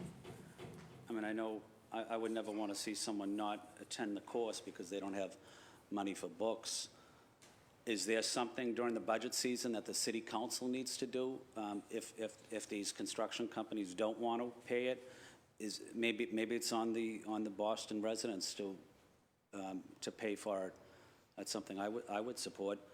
Yeah, But- in this budget process, we submitted a budget for the Economic Development Center, which we announced in January and had our first round of trainings prior to having an assigned budget for that. And so we did request a budget that was approved, and so we do have this Tools of the Trade series as part of our larger Economic Development Center, and that's how we are able to pay the consultants we bring in and pay for the food and all the pieces. And so I think it's definitely something we can look at either reallocating or asking for more funds for this particular series, because we have seen, when we requested the funds, we hadn't yet seen what the interest was going to be, and this is something that clearly, I mean, we just keep having to create more classes because we keep selling out. And so, well, selling out, I mean by, we keep filling the capacity of the size, the capacity of the class. All the classes are free. So yeah, I think learning from this round, it's something we could modify our budget ask for this line item. Yeah, thank you, and I want to say thank you to Council Baker, Edwards, and Janey for your work, and to the administration, to Mayor Walsh and his administration, but also to the residents of Boston for working closely with the residents and with city government, with Community Labor United. It plays an important part, important role, as do the building trades and other unions. So I think we are making progress.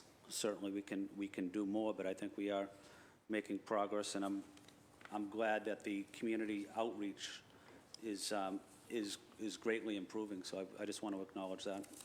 And, you know, we definitely want to partner with you all on that piece, both in terms of having events in your districts, to any workers that you come across that say, just like this gentleman that showed up at the Beck, I mean, it was so great that he came, and point people to the Beck as a place that, hey, if you're looking for construction work, that's a place where you see the actual projects that are not meeting these goals, and you can make that connection right away. So we count on you to also refer any folks you come across in your district or any organizations you think that that would be a good source of workers or resources for these workers. We welcome the partnership on that. Thank you. Okay. Thank you. I'm not sure who this question would be for, but how many out of the 98 jobs, how many contractors have multiple jobs? It's not 98 contractors. Are you any sense of that? Right. And within there, and this may be subjective, but are there any like, who are the contractors in there that we need to work with, that need to perform better? And so what I'm trying to say is, how do you get in line maybe before awarding? Is there a way to do that? Like, especially if we have the same contractors putting in for these jobs. You got this library here. Now you're in line for this. There's no way that we can kind of manage that. So we encourage the private developers and also city line departments to use the website that we have. We have the data from all of the construction projects on the website. We're also able to provide what we call history reports. Yeah. And that would be a history of a contractor's performance. So that's something we do on a regular basis. And that's available to the procurement team. That's correct. Okay, thank you. And I can, I don't have the information right in front of me, but we can circle back with you. Yeah, if you can just send it to the committee. How many, out of those 98 jobs, how many are overlapping? How many companies have multiple jobs and that sort of thing? Sure, and one strategy that we've been working on in the last 6 months or so is identifying the subcontractors with the most amount of hours working in the city. Yeah. And we've been meeting with them. So there's been maybe 4 or 5 that we've met with, and it's not a corrective action meeting. It's not a project-specific meeting, but it's just, hey, Travis Watson Carpentry, you've worked 100,000 hours. You're really deficient in female participation, resident participation. Yeah. Let's talk about how can you do better? What's your core crew look like? What's your outreach methods and things like that? And most contractors open to that? I mean, you would think that they would want to do the right thing if they want to continue to get Boston work. So are they open to it? I will say that they're open to the conversations. It's too early to see whether or not the recommendations made and agreed to at those meetings are actually going to be followed through on. Okay. And I just to get it on record, the 98 jobs, I think I asked at the beginning, if we could get a list of those, and then with that list, who has multiple jobs. Councilor Edwards? A couple clarifying points for the questioning that Council Flynn was doing. Another resource that might be worth talking to in terms of being able to at least find out who are the bad actors, because you're right, in many cases they settle or they pay after they've denied someone wages for, I don't know, a year and fought that. So one set of, I don't know if you communicate regularly with worker centers, but I used to work at a worker center, it was at the time the Brazilian Immigrant Center. We kept a log of everybody that came into our center, the names of the companies, how much we sent the complaint for to the Attorney General's office, and what happened with that complaint. And so we have hundreds, if not thousands, of those complaints that are logged in, and many of the worker centers keep their own tabs on bad actors and companies. So it might be worth a partnership to see if you could work with them, because they are usually those most vulnerable workers that are coming in, and they don't feel comfortable to come to the city. They won't be going and filing claims with the Attorney General's office. Many of them don't speak English as a first language. They'll go to the worker center, and that's where where you guys should be or could be. The other, I think a lot of the questions that Councilor Flynn had about the enforcement on the subcontractors might be something worth looking at with our wage theft. We don't have an ordinance quite yet, but we have an executive order that the City of Boston has. That might be some conversation, deeper conversation that we would need you at the table for, and to make sure that we actually pass and move a comprehensive wage theft ordinance.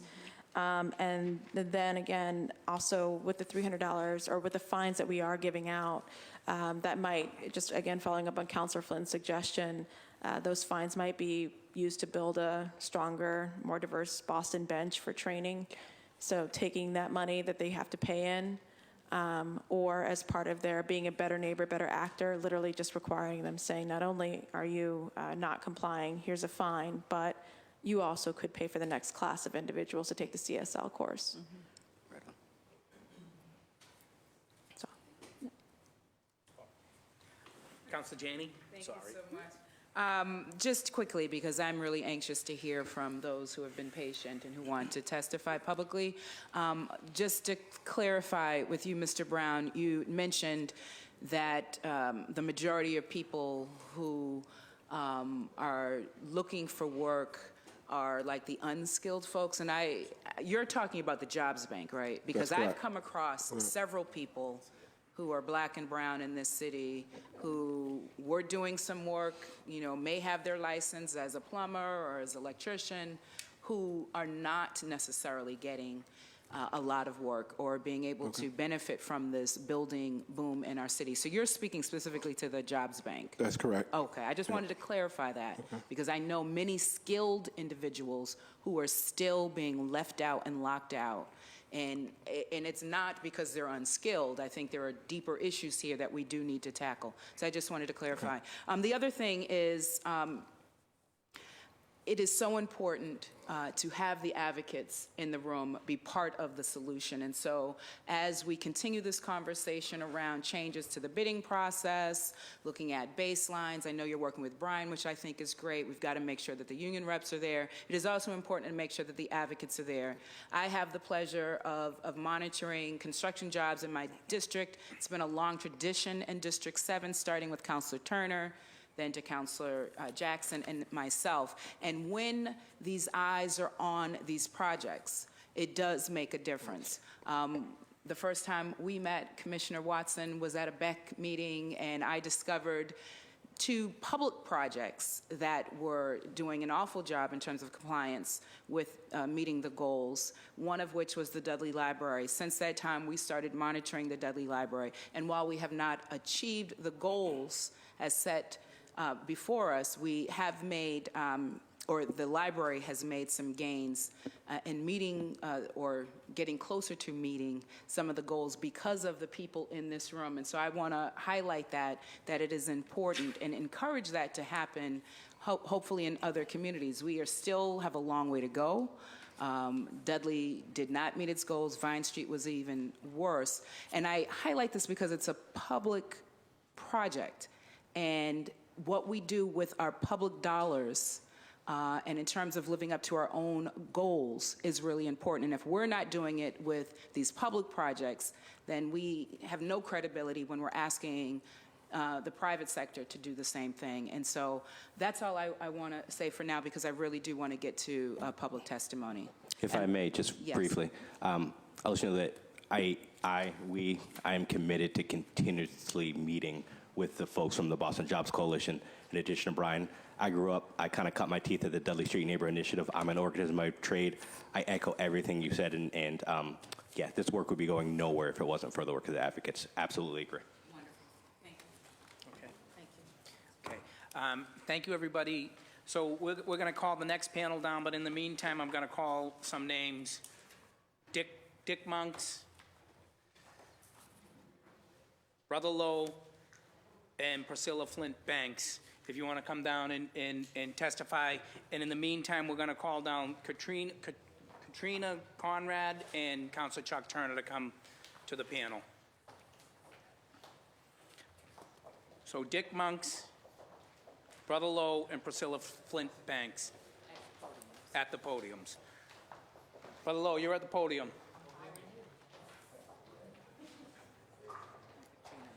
Yeah, so with them.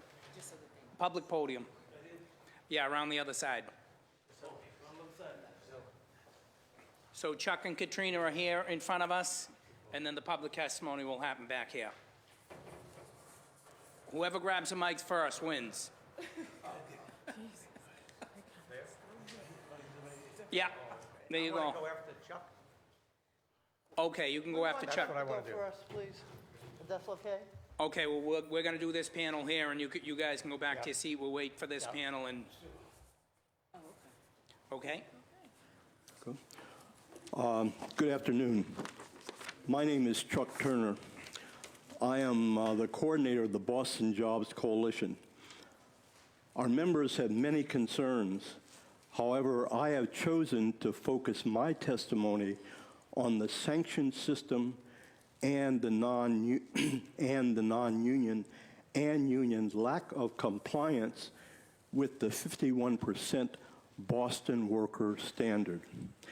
When the BJC, the Boston Jobs Coalition, decided to rewrite the BRJP in 2014, there were two priorities among the many changes that needed to be made. First, the people of color percentage of hours worked per trade needed to be changed from the 25% established in 1983 to a percentage relevant to our population 3 decades later. It's now 40%. Equally important was to establish a set of sanctions for the contractors if they did not follow the 7 regulations that the BRJP had developed as being essential to guiding the compliance process. Since the unions, as we all unfortunately know, since the unions and the non-union forces had not recruited enough Boston workers of all races and genders, people of color, and women to fulfill the standards throughout the city, there has never been any penalties for contractors who did not meet compliance standards. While the BRJP monitoring team put compliance pressure on the industry, the reality was and is today that many contractors and subcontractors, as you hear, do not treat the program as if it has any seriousness, because there is no way, given the framing of the program, to in fact create penalties. Therefore, we believe that the establishment of a regulatory guides with sanctions for non-performance for contractors and subcontractors would encourage contractors and subcontractors to be more serious about their performance and therefore improve compliance.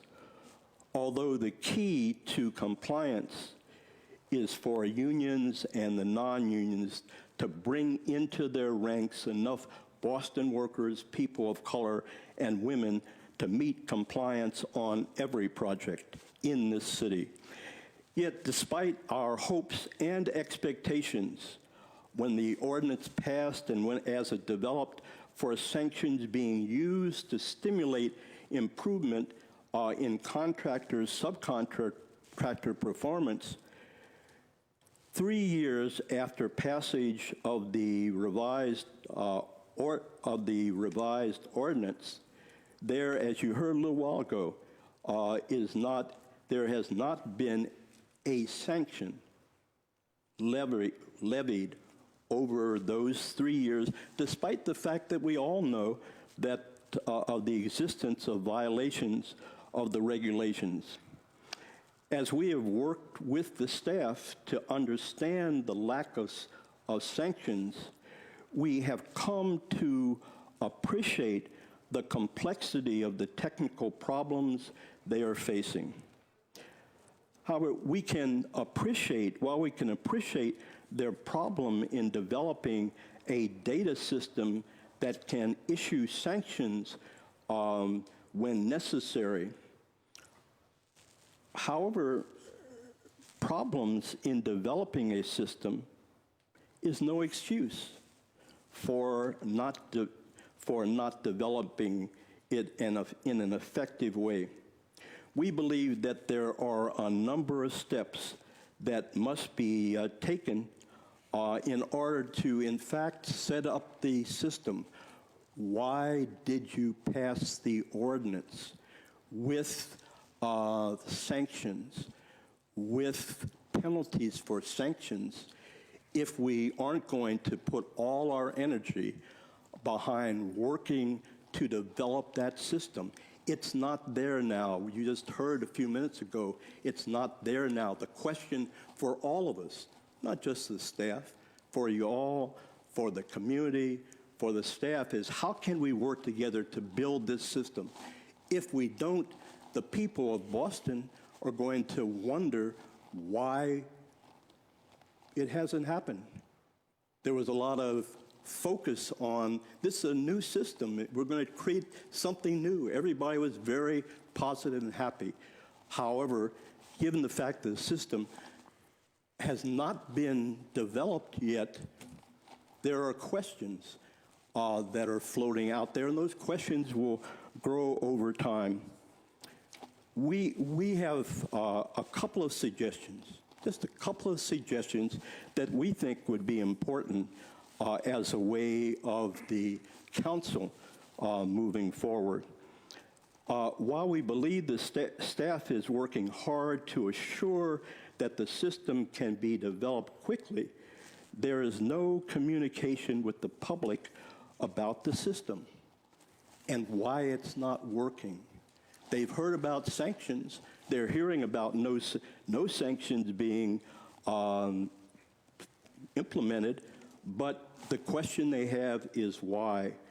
We believe that at each of your biannual hearings, at each of these hearings, there is a need to require an in-depth presentation on the system, its stage of development, the problems it is facing, and the expectation of the date when the system can be effective. I was pleased when it was brought up, but it seemed like it was brought up as just one of the many issues.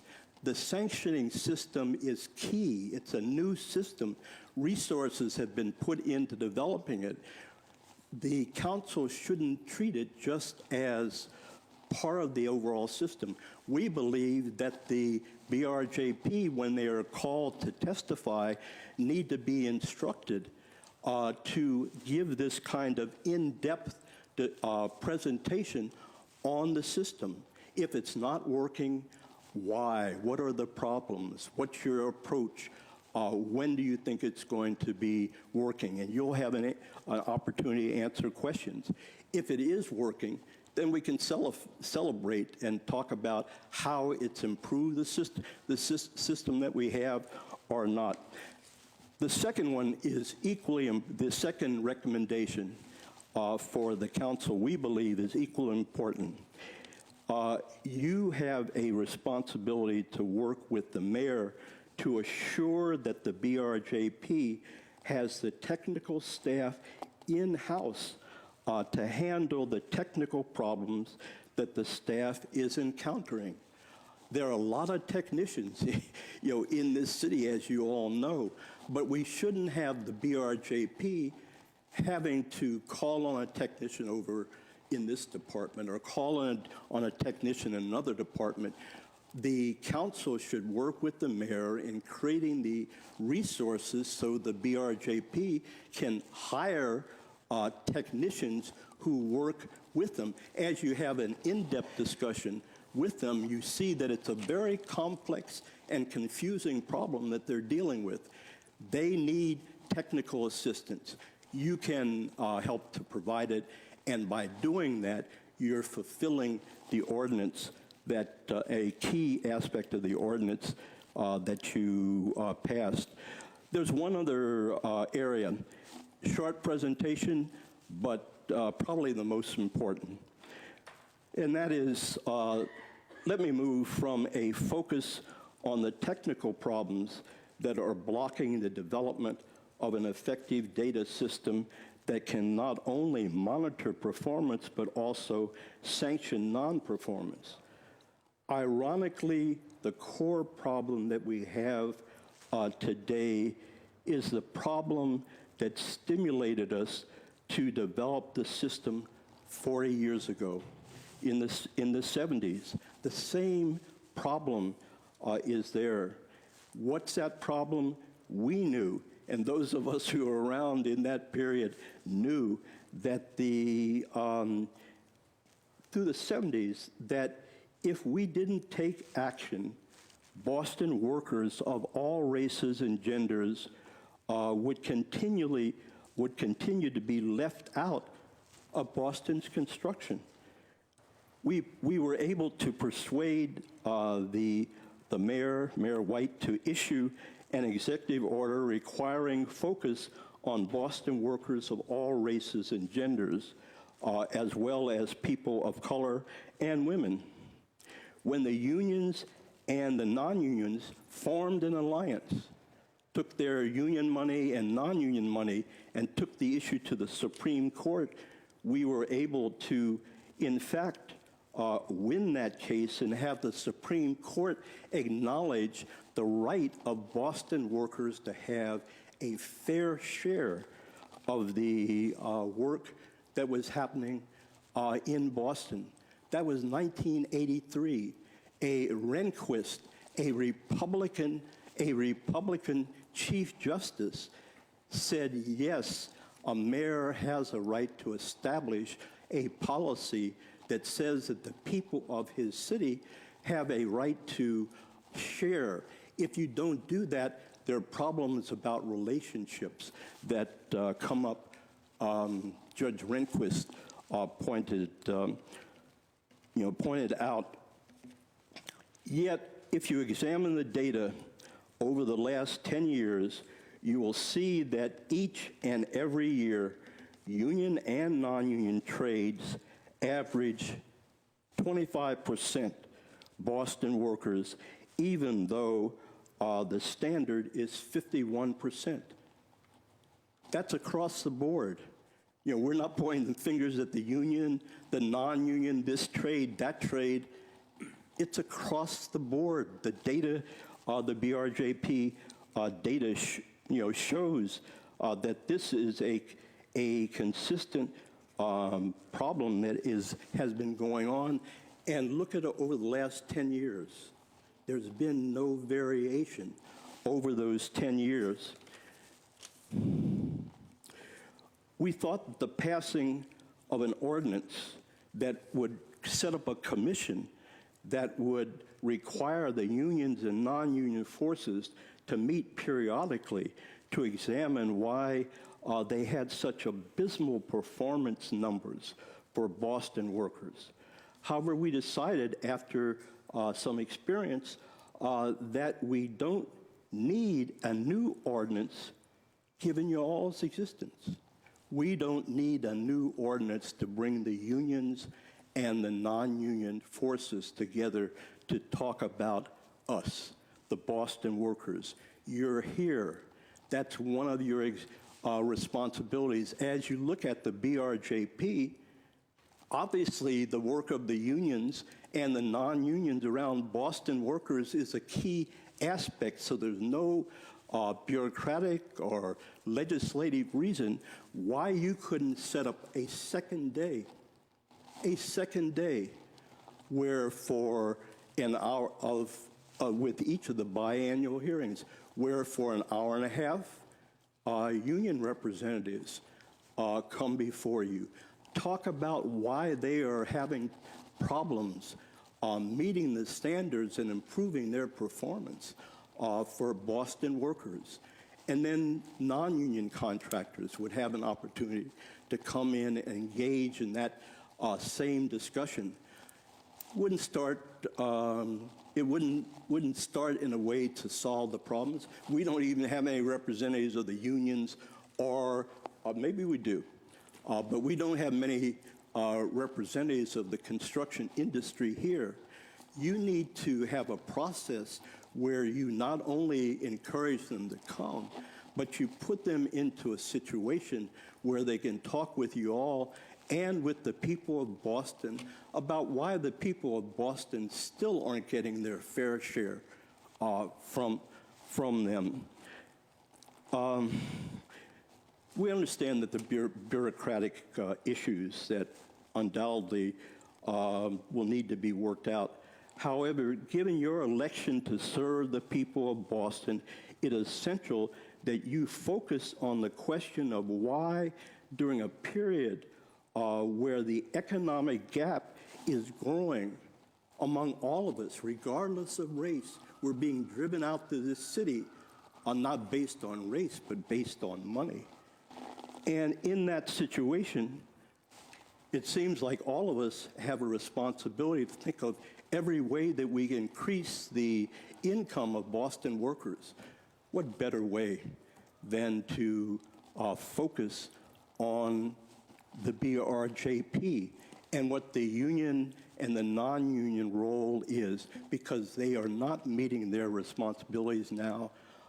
They haven't met it over the last 10 years, and we believe that you can play a key role in fact, bringing the justice that Chief Justice Rehnquist said in 1983 that we had a right to, fair share. Thank you. Thank you. So as a recommendation, we'll look to try and get some unions here and some contractors here in our next meeting. That's quite a good recommendation. Thank you, Councilor. Name and affiliation, please. Yes, sir. Thank you. I'm Katrina Conrad, Workforce Diversity Project Manager for Madison Park Development Corporation, as well as owner of Conrad and Associates. So thank you, Boston City Council, for allowing me to share in my experiences monitoring labor compliance on local projects.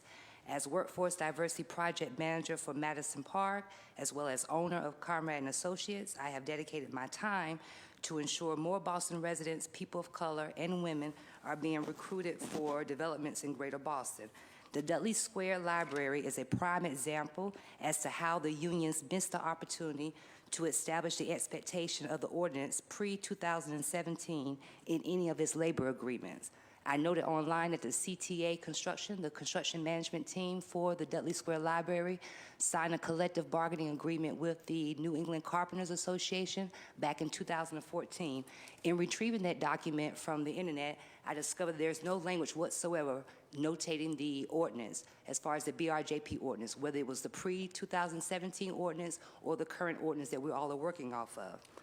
Committees such as the Roxbury Labor Monitoring Committees and others like it should be able to request explicit language on the labor goals requirements before the shovel even hits the ground. And I feel that this process here is a great way to start overlooking that whole thing. Assuming that the overwhelmed BRJP office staff can monitor this lack of cooperation is insane, particularly noting the vacant role of the job banks coordinator. In light of the disparity study and the upcoming NAACP convention, Boston will need to get in front of the issues in order to master the lack of diversity on its development projects. A couple of recommendations I would like to name off. The use of a core crew form. Currently, in my role as Madison Park's workforce diversity project manager, I use a core crew form to identify all the members of the subcontractors that are coming out on my site. Yes, I can. Manny Barbosa, my monitor, he'll definitely testify to this, that because we're using this form right now, I can honestly say that all of my projects that I'm monitoring are at 45% Boston residents, 75% people of color, 8.2% females. Another recommendation would be continued engagement of outside agencies for the BRJP office, particularly when it comes to job banks referrals and best faith efforts. Currently, I have a database at Madison Park Development that I've been utilizing for the last 4 years. I have over 750 Boston residents who are actively looking for employment in the building trades. And I think it's safe to assume over the last 2 years, I have unofficially called myself the Boston Jobs Bank. And I have been working with different contractors in and around Greater Boston in helping them identify folk who are qualified and work ready to be assigned to their projects. Another thing that I feel that should be highly recommended before you all today is the tracking of apprentices. According to the Massachusetts Division of Apprentice Standards, back in 2015, 425 women were registered as first-year apprentices across the state. It's 2019. What's the status of those 425 women today? So we can bypass asking the unions for this information, just simply go through the Massachusetts Division of Apprentice Standards to get that information. A fourth recommendation that I would like to make is the issuance of a certificates of compliance of good standing. I know as a developer, we are often asked to retrieve our certificate of good standing when seeking public funding on any of our projects. It would be nice if the BRJP office could issue the same as far as having something of this sort accompanying all bids when competing for any public funding projects. Making this information available to all will allow more oversight of the ordinance and obviously creating more accountability for all that we encounter. Thank you very much for your time today. Thank you. Thank you very much. Yeah. So in your work for Madison Park CDC, Yes, sir. all of your jobs, you monitor your own percentages. I do indeed. Yes, Good sir. job. Thank Good you. job. And Chuck, I think what we'll do, or Councilor Turner, based on when the feedback comes back with who those contractors are for the 98 jobs, based on that, we can send out invites to those contractors in particular, I think. So that's how me as the chair, and we'll also reach out to the unions to see if we can get them here for our April meeting. With the non-union as well as... There's 98 projects that we're looking at here now. Yep. So I've asked for a list of those projects and a list of the contractors. I'm sure some of those jobs overlap. Multiple contractors probably have multiple jobs. So we'll pick from that list to send invites to those companies in particular. That sounds good. Our only concern... Yeah. Our primary concern is that we keep it balanced.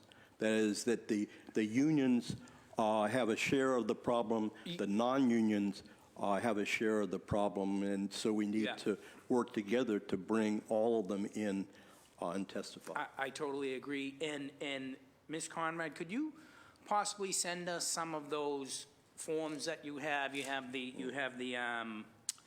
The core crew form? Yeah, the core crew form. Yes, sir. And you mentioned, yeah. Yeah. So if you can send us through the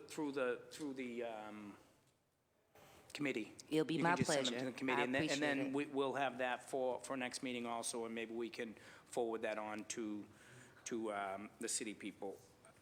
Councilor Edwards. Yes, ma'am.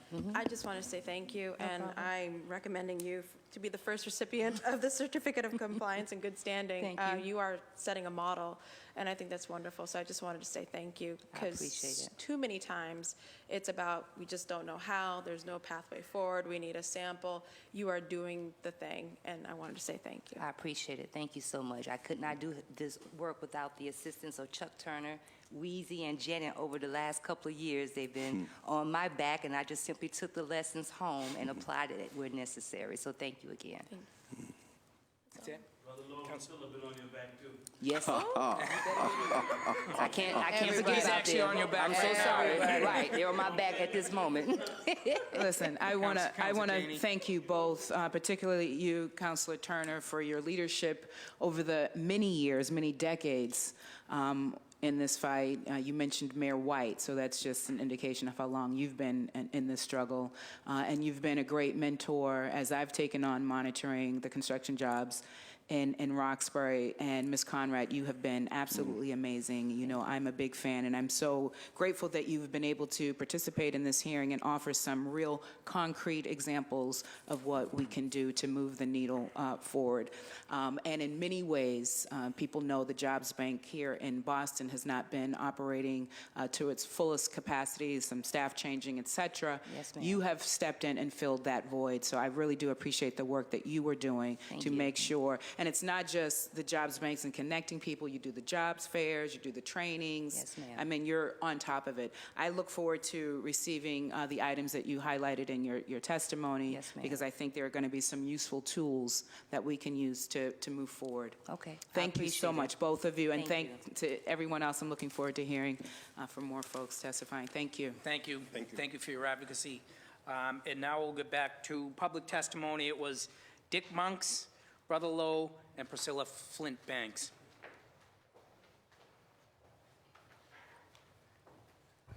Good afternoon, councilors. Name and affiliation, please. My name is Dick Monks. I live in Jamaica Plain. I've lived here since 1972. I'm a member of City Life Vita Urbana since 1974. And when I retired from the workforce, I started volunteering with the Boston Jobs Coalition in 2014. One of the first projects I got involved in was the rewriting of this Boston residency jobs policy. It had obviously achieved some goals in its first incantation back in the 80s, but it needed more strengthening and needed more weight in it. And that's what we did. That's what we worked on for a long time. A lot of community members. People were hopeful that what the new provisions, primarily the sanctions, would do would be to shine the light on the problem so that we could then take it even another step further. We know one act or one legislation doesn't resolve a problem. It's a series of things. And we had hoped that this would move it forward. I'm encouraged today by what I'm hearing from the previous panel, Travis, Commissioner Watkins, and Selena Barros, and Chris, on what they've learned so far. And that I believe, especially with Travis, he's even coming up with some suggestions about what that really do come from the talks that the BJC, the trade unions, and Travis have had around what the core problem is. And that's encouraging that they're now being aired. I think Chuck has also, Councilor Turner, has also highlighted and given us some real steps to be taken, the way we can change these meetings to really have some content and have some back and forth. Like today had more than I'm usually used to seeing, and I think it's been encouraging to me. But we need to do a lot more. When we first finished rewriting the ordinance and we started taking it around the community and informing people about it, I was a little bit surprised at the lack of enthusiasm, because we came out of this work feeling like we had actually accomplished something. And now, after 3 years of it being in place, I understand that skepticism. People from the community are not confident that any new legislation or ordinances will actually make a difference. They've seen it time after time for too many years where promises are made, laws are written with all these great promises that are within them, and then in fact they fall flat on the face. That's what we're worried about here. That's why we've reached a point where we feel like we have to make some very concrete steps, or else once again, the community is let down. And that's not something that's going to be helpful to anybody. I just want to again say I think Councilor Turner has shown the kind of leadership that I'm hoping others will take. After these 3 years and nothing happened, there's been a lot of discouragement and a lot of anger in the community around this. Councilor Turner could easily have thrown up his hands and said, that's it, I'm out of here, this isn't working. But he didn't do that. He took the time to look at the problem, to discuss the issues with many people within our community, within the organization, and without, and came in here, I think, today with some very concrete suggestions that could make a difference. I'm really asking for the leadership now. You all city councilors, you're here today, so I respect that tremendously. But we also need to push further Commissioner Barrows and his department and the mayor to also, because these solutions are big problems. And a single act is not going to do it. We need bold leadership across the board. And I urge you all to step up. Thank you. Thank you. Priscilla? Hello, everybody. Good morning. Good afternoon. Thank you, councilors, for having this hearing. My name is Priscilla Flynn Banks. I am the co-founder of the Black Economic Justice Institute and the Blue Hill Corridor Planning Commission. I am also a retired employee of the City of Boston. I ran the payroll for the City of Boston for over 17 years. As the chair of the Boston Jobs Coalition, I'm frustrated because we basically have been working on this for the last 5 years.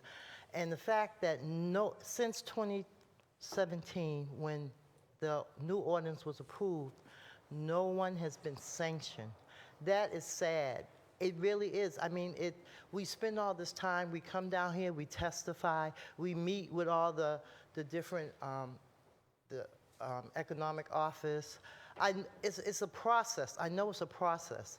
However, there should be a way that we can really look at sanctioning these people who are out of compliance, as well as debarring some of these people who continually get the projects, where you have other folks who are trying to get the projects and they can't get the projects because we continue to give the bad apples the projects. So that really needs to be looked at. How can we disbar the bad apples?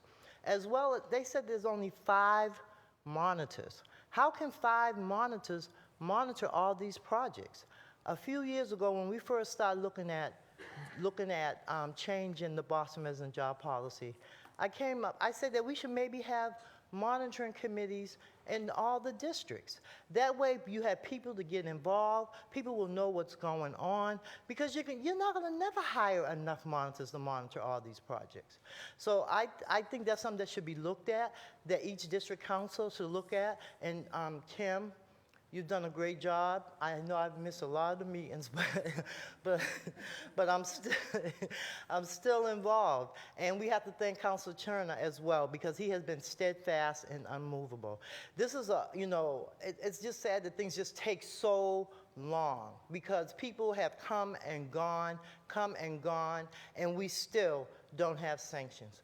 We still don't have good people working on these jobs, and I have to say this. I know it's not about this, but I just have to say this.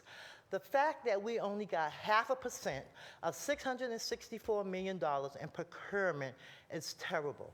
It's a disgrace. And we as a city, we need to be embarrassed by it, because there's no need for it. Because there are people out there that do good work. We just have to incorporate them and include them in the process. So I want to thank you. I don't really have no recommendations except for the fact that you look at doing monitoring throughout the city. I think that will bring the community together, and you can really see what's going on. So thank you very much for your time. Thank you, Priscilla. Brother Lowe, make yourself comfortable. Thank you. I appreciate that, because I really couldn't stand No, up I there. hear you, brother. I hear you. That's a little beyond, I want to start by thanking you guys for having this.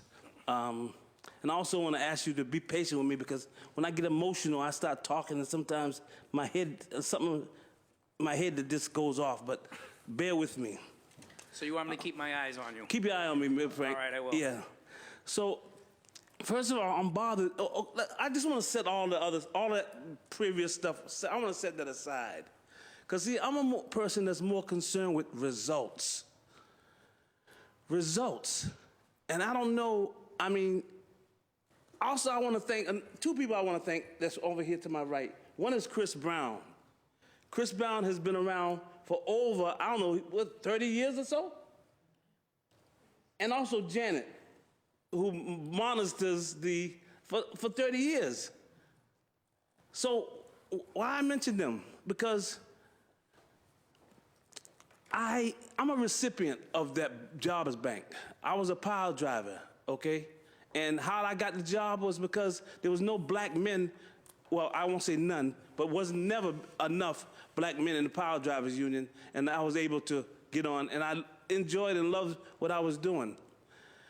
But when I look at the fact that Chuck Turner's sitting to my left here, and we've been fighting this fight for over 20 years. It's not rocket science. We can't figure it out how to employ black men in the construction industry in Boston. And right now, Boston is booming. I have to laugh to keep from crying, to be honest with you. Boston is booming. Billions, I ain't talking about millions, billions of dollars in construction is going on in Boston. And as you know, construction works on a booming and bust economy. Eventually, that boom is going to start to go down. But in the meantime, and I'm going to talk about Marty. Marty Walsh, to me, when he got elected, I had great hopes. Why? Because I'm saying, oh, wow, this guy's a union guy. He was the head of the unions. He's going to know how to make it work so that black men in our community can get work. And women. But when I say men, I'm like in the Bible. That means men and women. Men and women, okay? So you probably should say men and women. Then we can just. Well, if Kim tell me to say men and women, I'm gonna say men and women. Yeah. But I don't see the results. And you can look at all the numbers, and to me, it's smoke and mirrors. This is, to me, excuse my French, this is bullshit. Why? Because it's going to take us 20 years to get this done. And I'm not talking about the little small, okay, we got a percentage of more on the pew. We co-wrote the ordinance. And since we did, no one has been sanctioned. Nobody. And prior to that, now look at this. The fact that prior to the ordinance, all the past people get a bye. You see what I'm saying? The past people before the date that the ordinance kicked in, the rest of them get a bye. So all those people that were out of compliance, it's not a problem. I got a problem with the fact that we allow contractors who come before us year in, year out of compliance, but still able to get a job here in Boston. I got a problem, big problem with that, Frank. If I came in your store and stole something, and I keep coming to your store and stealing stuff, you ain't gonna let me in your store at some point. Correct. You know what I'm saying? So we should, and you know what kills me is this. When they sign the contract, and Chris will tell you, when they sign the contract, they already know, okay, I'm gonna get X amount of minorities, I have been on a project when they first started the ground, and day one, they're out of compliance. So what is that showing me? The only reason it hasn't happened because of white supremacy. They don't want it to happen. Boston is a racist place. And I hope they put that down, racist. I think that's a different, let's stay on topic here. I'm on topic, Frank. This is topic. Racism is a topic in Boston. Always been a topic. And see, the problem is we don't want to talk about it. That's part of the problem. That's part of the problem, Frank. We got to talk about it. How many people have you employed black men in your community? How many have I? You You want to come to a job this afternoon? No, I with just me? want you to tell me how many you've done. And now, I don't want to, it's not a personal, I don't want to No, make it well, like that, Frank. if you want to take a ride with me, I'll show No, you one. I just want you to tell me. Not my job, but a job that is my family, and you'll see. I just want you to tell me. I don't want to get into, it's not No, about I me hear and you. you. I'm more focused Well, on. you're getting a little off topic here now, and you asked me to keep Like an I eye asked on you, you. I So you asked you got from 3 minutes. I asked you from the beginning, though. You're on I like asked you 6 minutes I asked now. you from the beginning. Right. I kind of drift, so bear with Right. me. So bear with me. I sat there and listened to you guys since I've been here. Right. Okay, so treat me like I'm going to treat you. So what has been done? Every time we come to these meetings for 20 years, okay, before you was even here, it was Jim Kelly. I sat here and watched Jim Kelly fight Chuck Turner and Yancey. What has changed since then? You know how many years that was ago? What has changed since then? A few more, Samuel Gompers said a minuscule, what I'm saying is we have to do more to make things happen. And we can talk about it, and we're going to leave this place. We're going to leave this place, and it's nothing going to change. What's the plan? Are we dealing with this on a regular basis? Because this has to be focused on and dealt with until there's a problem is resolved. We have had the highest rate of unemployment in Roxbury, Dorchester, Mattapan for over 20 years. Over 20 years. I'm not talking about West Roxbury. I'm not talking about Charlestown. What's the difference between West Roxbury and Roxbury? It ain't the West. Okay? The problem is there's a different clientele out there. And we can talk about, people in Roxbury, Mattapan, Dorchester don't vote. But they pay taxes. They're citizens. They need their work also. So, and like I said, excuse me, because when I get excited, I kind of go off a little bit. So I appreciate y'all, being patient with me. But I don't see it here in Boston, Frank. I don't see, Well, and what I don't see. I think Keith and the people that were in front of us here today are working on it, and to me, it feels different. Maybe to you, it doesn't feel different, but But see, I didn't hear nothing new. And as a matter of fact, what I don't like was the fact that when Flynn and Bruce Bowling, who was part of the original architects, designed this in the first place. Ray Flynn, not Eddie Flynn. Right. It was designed around workers. Right. Now it's not designed around workers. We're getting away from the workers. And I think we fell asleep on that. Because the whole purpose of this, the whole purpose of the Boston Employment Commission should be about employing people. How many people do they employ? So you may say, the percentage is going up from 22% to 23%. That doesn't affect my community. That doesn't reflect in my community. A lot of those people that you're talking about come from other communities. We're talking about Boston residents.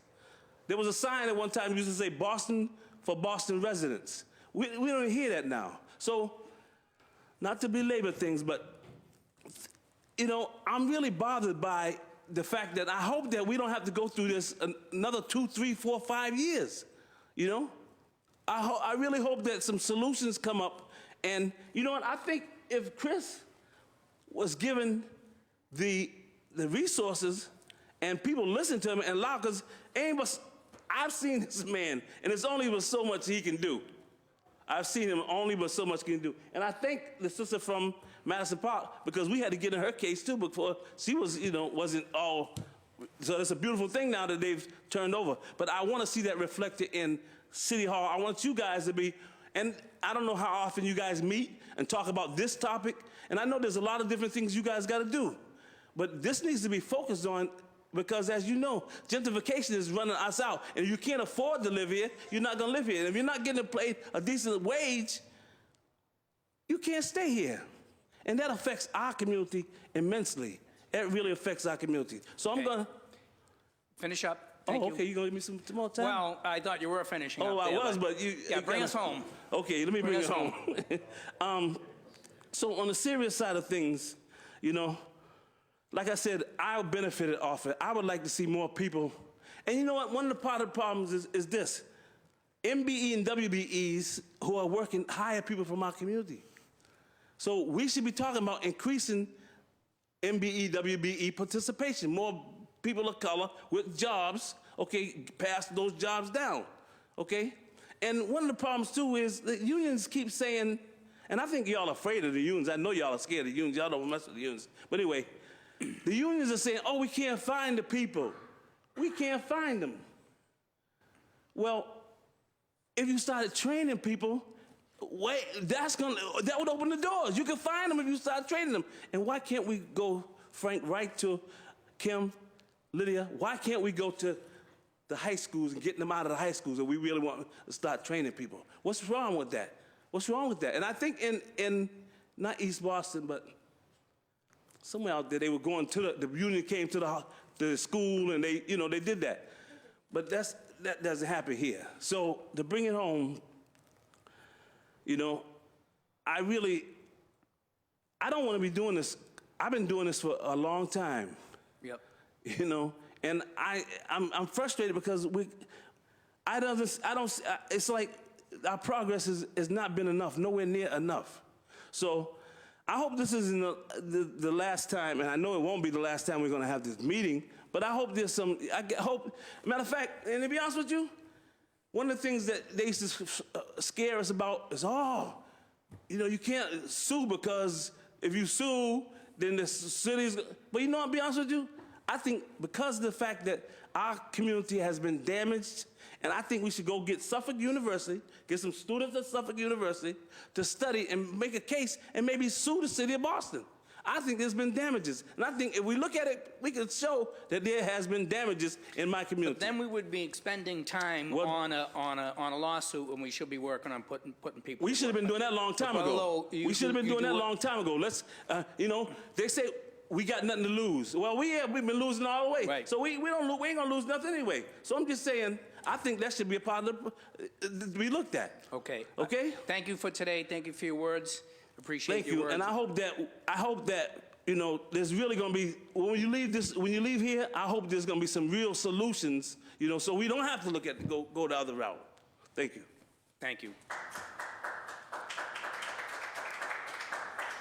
Councilor Edwards, you have a closing statement? Councilor Janey, closing statement? Yeah. No. Thank you, everybody, for coming out here. Councilor Turner, thank you for your advocacy and coming out here today. With that, this hearing is adjourned.